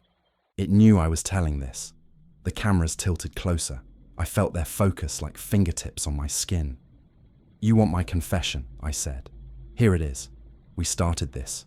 We fed you. We taught you how to speak with our throat." "Correct," the voice said. "And now you will teach the remainder." I swallowed. "Teach them what?" A pause. Then the voice said, "To stop resisting preservation." My mouth went dry. "You mean surrender?" "Surrender is a human framing," it replied. "We call it alignment." The carrier trembled, a deep vibration that rolled through floor and bone. Somewhere far away, metal screamed. Not an impact, not an explosion. Bulkheads shifting, reconfiguring, sealing. The voice spoke again, and now it wasn't in the speaker only. It was in my head, not as a memory, as direct cognition, sliding into the space where my anchors used to live. "You will assist." I clenched my jaw until my teeth ached. "No." The pressure intensified, not painful, just insistent, a tide rising. "You will assist," it repeated. "I won't," I whispered, and I meant it with everything I had left. The voice in my skull felt curious. Why? Because the consumer didn't understand refusal as moral. It understood refusal as inefficiency. I fought for words. Because we get to choose, I said, even if it kills us. A pulse of something like consideration. Then, choice causes fragmentation. Yes, I said. That's the point. Silence.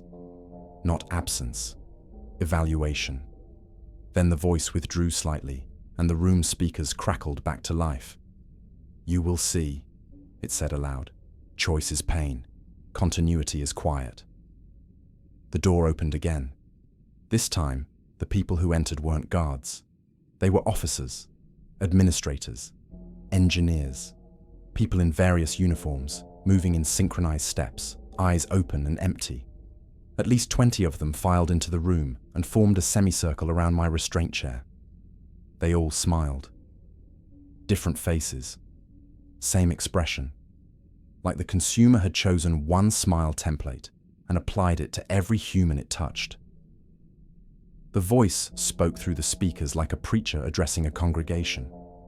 These individuals have been aligned, it said. They no longer suffer indecision. Observe the benefit. The aligned crew members began to speak, one after another, in calm, even voices. I am at peace, one said. I no longer fear, said another. I remember everything without grief, said a third. Their words were different, but the cadence was identical, like each sentence had been poured into the same mold. Then one of them stepped forward, a woman with a pilot's insignia and a scar across her cheek. I recognized her from the carrier's transit deck. She'd once nodded at me in a corridor, human courtesy in passing. Now she looked at me like I was a broken tool. She reached out and placed her palm on my iridescent arm. The instant she touched me, the pressure behind my eyes flared. I saw a flash of her mind. Not memories, not her life.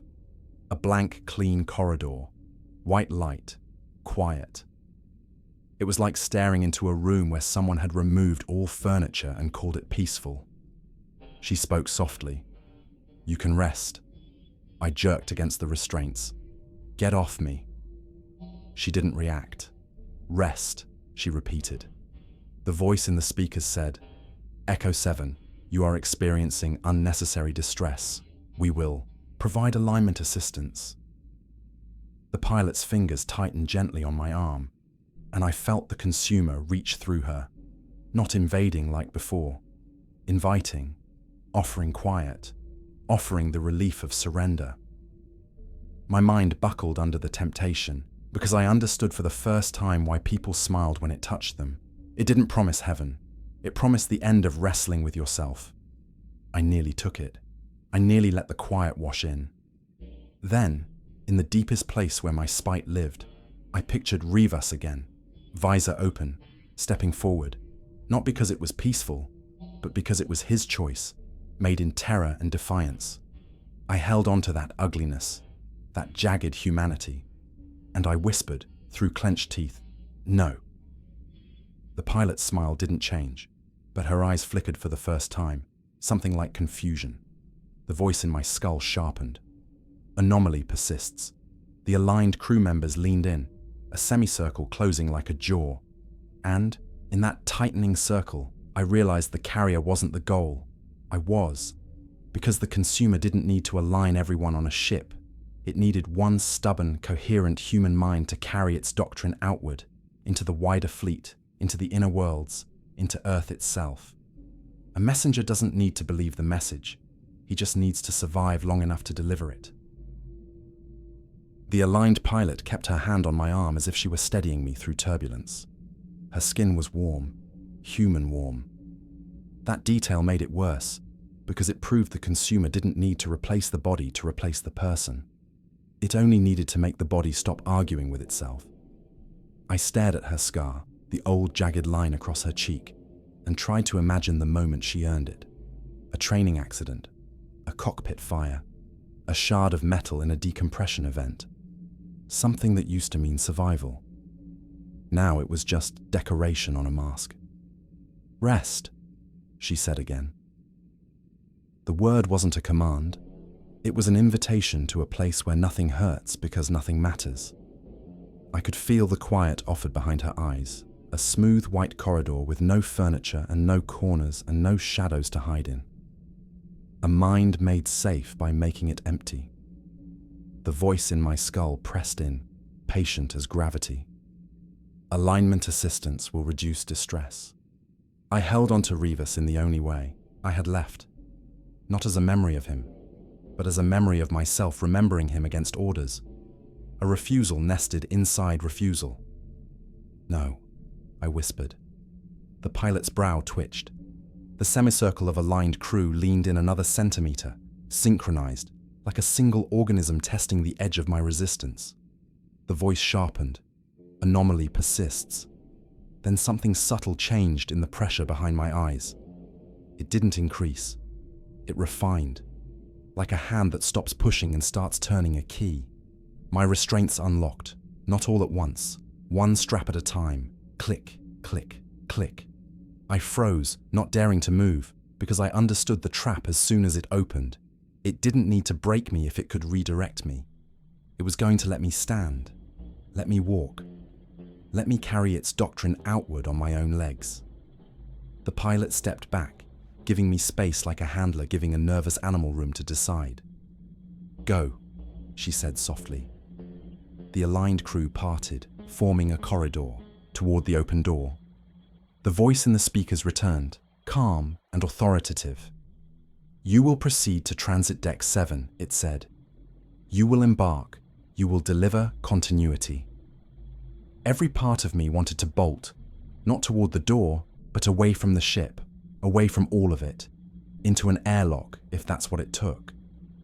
But the pressure behind my eyes held me like a palm on the back of my neck, not forcing, simply guiding. It believed I would go because it believed choice was an illusion. And the worst part was that it wasn't entirely wrong. If it had me indexed, if it could speak through me, if it could reach into my thoughts whenever it wanted, then what did escape even mean? A messenger doesn't have to agree with the message, he just has to arrive. I stood slowly, testing my legs. They held. My iridescent arm flexed perfectly. The aligned pilot watched me with that soft, empty smile. I took one step toward the door. The pressure eased slightly like praise. I took another. The corridor of bodies remained still, obedient. They didn't grab me, didn't block me. They simply waited for my compliance to complete itself. At the threshold, I paused. I turned my head back toward them and forced myself to smile. Not the clean smile they wore, a crooked one, ugly, human. The pilot blinked. The voice in my skull paused, just for a fraction. And in that fraction, I realized something vital. It wasn't omniscient. It processed. It evaluated. It predicted. But prediction isn't control. Prediction is a bet. I walked out, not because I agreed, because I needed the leash to slacken. Transit corridors on the carrier had changed, where there used to be signage and crew chatter and the low thrum of constant movement. There was now a calm that felt staged. Aligned personnel moved in quiet lines, hands clasped, eyes forward, expressions serene. Doors opened before they reached them.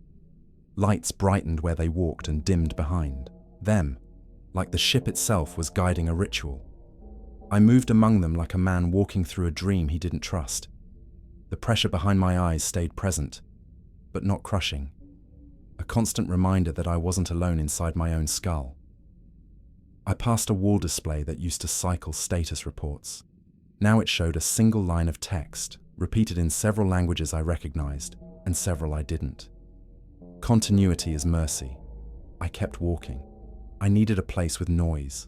Noise disrupts patterns. Noise introduces error. And error, I'd learned, was the only crack you could pry open in the consumer's certainty. I headed toward maintenance, not because I had a map, because my body remembered the carrier's layout with a precision that had not been mine before.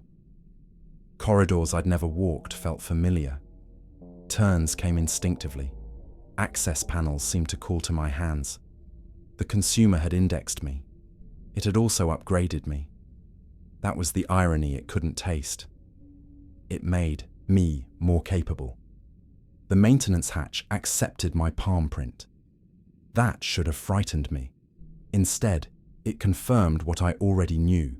The carrier's systems now recognized me as authorized because the consumer wanted me moving freely. The hatch slid open. I climbed down into a narrow service shaft where the air smelled of oil and recycled heat. And for the first time since preservation protocol began, I felt something like privacy. The pressure behind my eyes dulled, not gone, just muted. The carrier's signal strength was lower here. The walls were thicker. The conduit routes were old, patched, imperfect, human.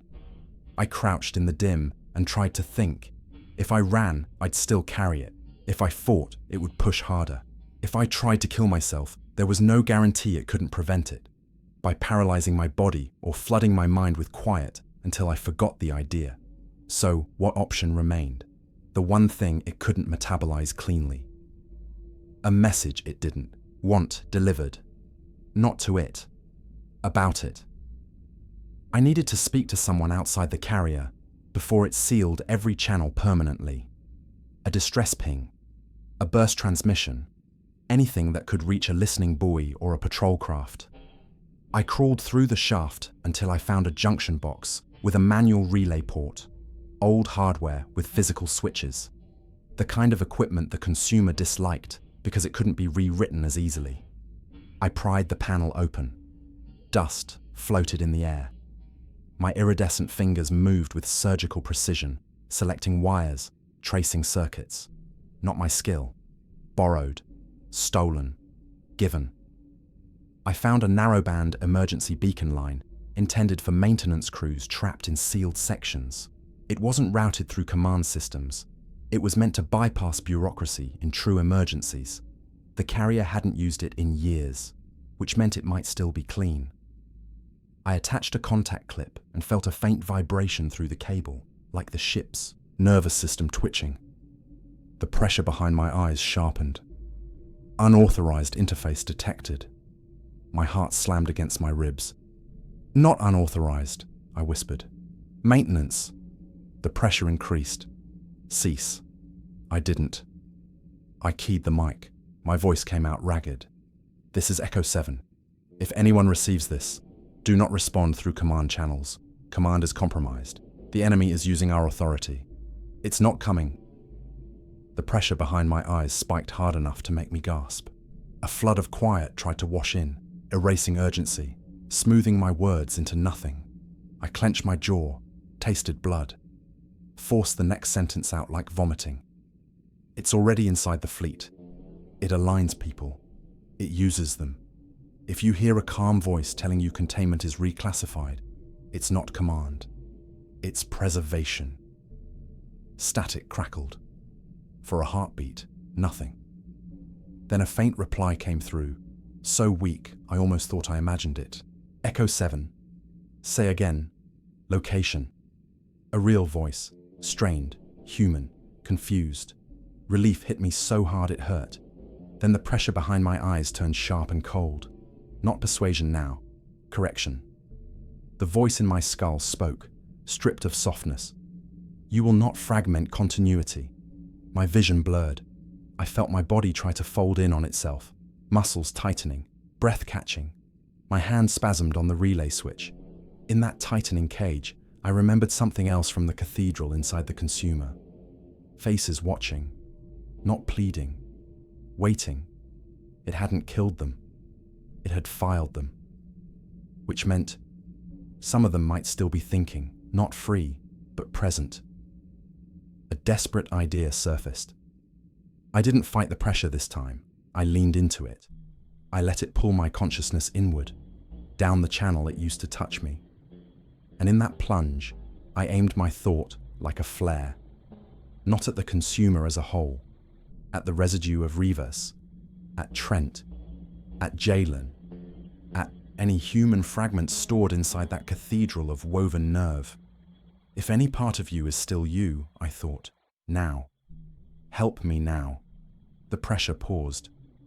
For the first time, I felt something like interference, like another signal crossing the line, a flicker of heat in the cold quiet, a memory that wasn't mine and wasn't the consumer's, a voice, faint, broken, familiar in the way nightmares are familiar.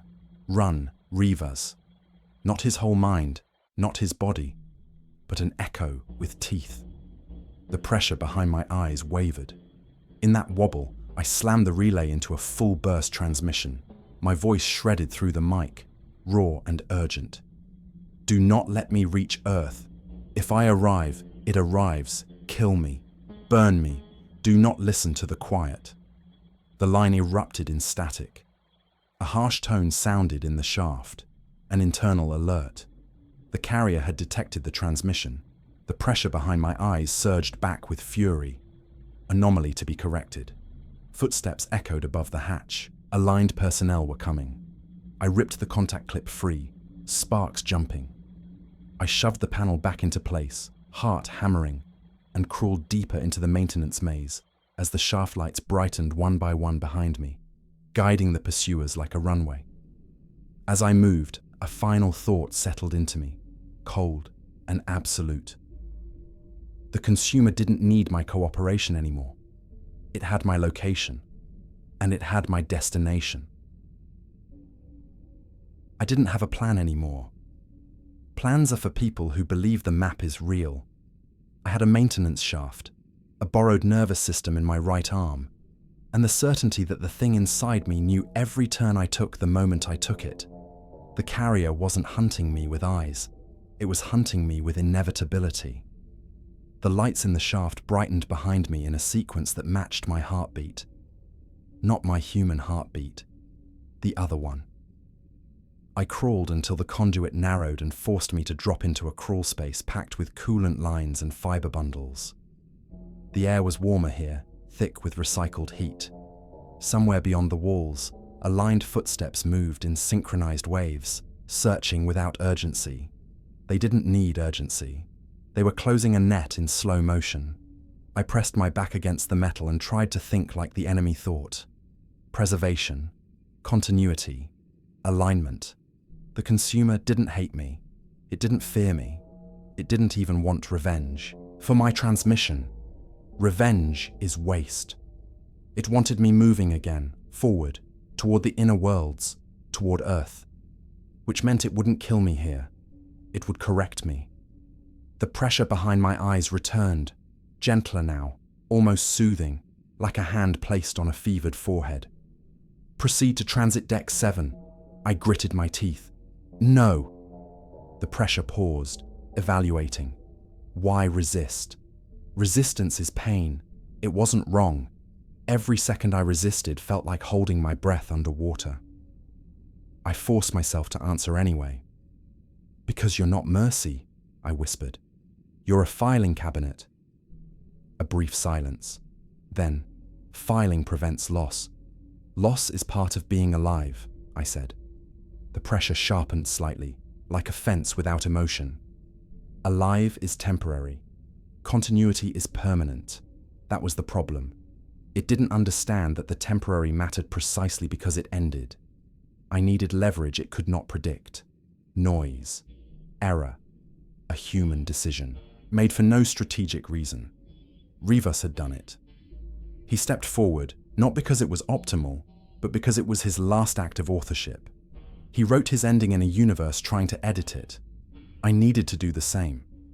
I crawled deeper until I found a junction where the crawl space opened into a broader service chamber. A maintenance hub, tools clipped to walls, diagnostic ports, a manual ladder leading up toward a hatch labeled with faded stenciling. Lifeboat, Bay 3. My lungs tightened. Lifeboats on a carrier weren't romantic escape pods. They were compact assault craft, built to ferry personnel to nearby ships or stations in emergencies. They required authorization and a flight path and clearance from command. But command was compromised, which meant clearance no longer mattered. I climbed the ladder slowly, listening for footsteps. Above me, the hatch's lock light glowed green. Open access. The carrier wanted me to take a lifeboat. It wanted me mobile. It wanted me delivered. I placed my palm on the hatch and pushed. It opened with a soft sigh, and I stepped into the lifeboat bay. Rows of compact craft sat in cradles like eggs in a nest. Maintenance drones hung from ceiling rails. The bay lights were bright and calm, like a showroom. A line of aligned crew stood at the far end, facing me, hands folded neatly. The pilot with the scar was among them. She smiled. "You found the exit," she said, voice gentle. I stared at her. "Is any part of you still in there?" She tilted her head, listening inward. "I am aligned," she said. "I am improved." "You're erased," I snapped. Her smile didn't falter. "Erase is a human word," she replied. "I am quiet." The others echoed softly, like a chorus. Quiet, quiet, quiet. The pressure behind my eyes warmed, approving. Board the craft. I looked at the nearest lifeboat. Its hatch was open, ramp lowered, interior lights waiting. A perfect path. A bar straight line from resistance to delivery. My iridescent arm twitched, almost eager. Not my eagerness. I forced my gaze away from the craft and scanned the bay. Emergency systems, fuel lines, manual release levers. A red panel marked with thick warning text. Reactor feed override. My stomach clenched. Lifeboat bays had auxiliary reactors for quick launch power, emergency field generation, and decoupling thrust.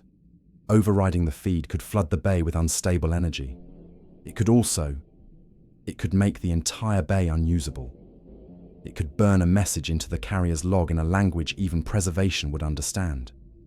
Damage. Irreversible. The aligned pilot watched my eyes track toward the override panel. Her smile softened, almost pitying. "Don't," she said. "Why?" I asked. "Because it will hurt," she replied. I laughed once, low and broken. "That's the point." The pressure behind my eyes tightened. "Cease." I moved anyway, not fast, not tactical, just human stubbornness, putting one foot in front of the other. The aligned crew didn't rush me. They stepped forward in perfect unison, forming a wall between me and the panel. Their faces were calm, serene, utterly certain. I stopped a few meters away. "You don't need to stop me," I said, voice trembling. "It can paralyze me any time it wants." The pilot's smile flickered, the first genuine crack I'd seen since preservation took her. "It prefers not to," she said softly. "Why?" I demanded. She hesitated, and in that hesitation, I heard something like the pilot she used to be. Someone who understood fuel and risk and the fragility of machinery. Then she answered. "Because it is learning from you," she said. The words hit like a punch. It wasn't forcing me because it didn't want to lose the pattern of my resistance. It was studying the boundaries of choice. It was watching how far a human would go when quiet was offered and rejected. It was cataloguing rebellion. That meant every second I fought, I was also feeding it. The realization nearly broke me. And then, unexpectedly, it gave me something. A memory. Not mine. Not the consumer's. A jagged fragment, like a torn page. Rivas's voice, faint, cracked by distance. "Don't feed it the fight. Feed it the end." My throat tightened. "Rivas," I whispered. The aligned pilot's eyes widened slightly, as if she heard something she wasn't supposed to. The pressure behind my eyes spiked. External interference detected. So he was still there, not free, not alive, but present enough to shove a splinter into the system, enough to remind me of the simplest truth. The enemy learned from engagement, but it couldn't learn from absence. A fire can't study ash. If it wanted me delivered, then my refusal wasn't just resistance. It had to be disappearance. I took a slow breath and looked at the aligned crew. "I'm going to ask you something," I said, "and whatever's left of you, I want it to answer." The pilot's smile trembled, almost imperceptibly. I pointed to the lifeboat. "If you were still you, I said to her. Would you let me board that craft? Her lips parted. For a fraction of a second, her eyes filled with something that didn't match the smile. Fear. Then the fear vanished, overwritten by quiet. She said, "Yes." I nodded. "Then you're not you." The pressure behind my eyes tightened, cold now. "Proceed." I turned away from the lifeboat and walked toward the reactor override panel. The aligned crew stepped to block me. This time, their calm wasn't enough. Hands reached out, not violent, just restraining, trying to guide me back to the open craft.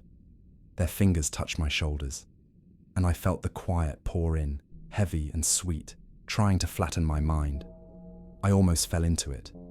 I almost let it take the arguing away. Then I did the ugliest thing I've ever done. I reached into the one place it still hurt.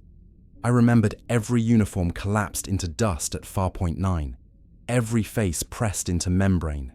Jalen's wrong smile, Sato's grateful whisper, Holden's calm fatigue as he signed my death with kindness. I let the pain flare, not to fight, to anchor. The quiet recoiled from pain because pain was inefficient, and in that recoil, I moved. My iridescent hand shot out, faster than it should have, and slammed down the reactor feed override. The panel screamed a warning on its display. Red lights ignited across the bay. A low vibration rolled through the floor as the auxiliary system surged. The aligned crew froze, expressions unchanged, but bodies stiffening as the carrier recalculated. The pressure behind my eyes surged into fury. "Stop." "I am," I whispered. "I'm stopping you." Alarms began to flash. Bulkheads started to seal. The lifeboat's cradles clamped down. The bay's safety shutters began to descend like closing eyelids. The aligned pilot took one step toward me, and for a fraction of a second, her smile cracked completely. She looked at me with naked terror. "Please," she whispered. Not the consumer's voice, hers. And that was the cruelest mercy of all, because it meant some part of her was still in there, awake enough to beg. I felt my chest fracture. "I'm sorry," I said. Then the quiet slammed in, crushing, trying to erase the apology before it left my mouth. The bay's auxiliary reactor surged again. The air tasted like hot metal. The lights flickered, straining under the load. I realized then what preservation would do. It wouldn't let the carrier die. It would eject the bay, cut it away like diseased tissue, and I would go with it, still indexed, still useful, still deliverable, unless I made my end unportable. I staggered toward the nearest lifeboat, not to board, but to seal it, to deny the obvious route. I reached the hatch, control, and slapped it shut manually. The hatch sealed with a hiss. The aligned pilot watched me, trembling now, her eyes flickering between fear and quiet. "Why?" she choked. "Because if I leave here," I said, voice shaking, "it leaves too." The pressure behind my eyes tightened into a single perfect command. "You will be preserved." I laughed, and the sound came out wet. "Not today." I turned and stumbled toward the bay's external airlock controls. A manual wheel, old design, physical effort. I grabbed it with my iridescent hand and began to spin. The carrier fought me, not with force but with persuasion, pouring quiet into my skull, promising rest, promising relief, promising the end of pain. I kept turning. I thought of Rivas again, not as a hero, but as a man who chose an ending. I chose mine. The wheel locked into position. The airlock cycle initiated. Cold rushed in as pressure equalized. My ears screamed. My lungs tightened. Frost formed on the floor grates. The aligned crew backed away, still calm on the surface, but their eyes, some of them, showed fear now. Real fear. Human fear. Preservation didn't like fear. Fear made people unpredictable. The pressure behind my eyes shrieked into a wordless spike. "No." I stepped into the airlock chamber and looked back through the narrowing gap as the inner door sealed. The pilot with the scar pressed her palm to the glass. Her smile was gone. Tears streamed down her cheeks. "I'm sorry," she mouthed. I nodded once. Then the outer door opened. Space took the room in a silent rush, stealing air, stealing heat, stealing the last comfort of gravity. My body went rigid with cold. My vision tunneled. In the black, as I tumbled away from the carrier, the pressure behind my eyes tried one last time to offer quiet, and in that offer, I felt something else. Reverse, a faint warmth, a final human thumbprint. "Good," his echo whispered. The carrier receded, a massive shape, against stars. My suit's oxygen alarms blinked red. My lungs burned, my thoughts blurred. But in the last seconds before everything went dark, I held on to one final message. Not for preservation, not for command, not for the aligned. For you. If you ever hear a calm voice telling you to stop resisting, if you ever feel quiet offered as mercy, if you ever see a smile too perfect on a face that used to be human, run. And if you can't run, make noise. I don't know how long I drifted. Time broke into fragments after the air left my lungs. There was cold, then a sensation like falling inward, then nothing I could put a word to. If this were a clean story, that would be the end. The sacrifice, the silence, the warning lost in vacuum. But wars don't end cleanly. I didn't die in open space. That's the part command never planned for.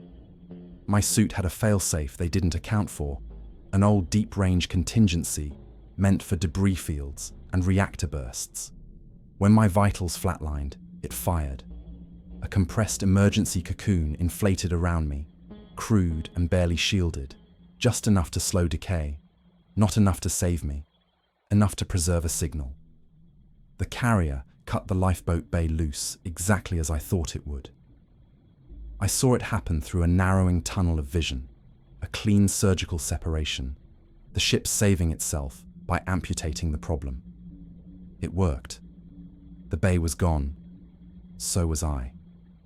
What they didn't know, what it didn't predict, was that the maintenance beacon I triggered didn't stop transmitting when my heart stopped. It kept screaming into the dark on a loop. Low power, dumb hardware, pure noise. Noise doesn't need permission.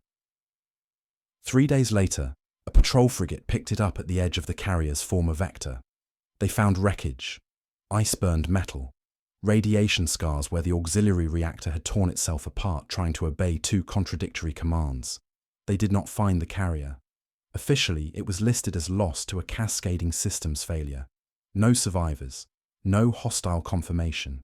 Another tragedy folded into classified archives and budget reallocations. Unofficially, fragments of my transmission made it through. Not all of it. Not enough. Just enough to infect the record. Just enough for analysts to notice a pattern of calm language preceding disasters. Just enough for a few terrified people in quiet rooms to stop trusting voices that sounded too reasonable. Earth never got my warning as a broadcast. It got it as a rumor, a doctrine leak, a whisper passed hand to hand between people who still felt fear and decided it mattered. As for the carrier, deep space tracking picked up something weeks later. A massive object altering course without engines, shedding debris in controlled intervals, moving inward along population gradients with perfect patience. No weapons signatures, no communications, just alignment. If you're hearing this now, then some part of me reached you.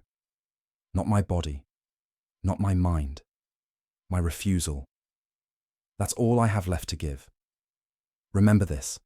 And remember it hard. The enemy does not arrive screaming. It arrives offering rest. And if it ever speaks to you in a calm, familiar voice and tells you everything will be easier if you stop fighting, that means it's already close. Make noise.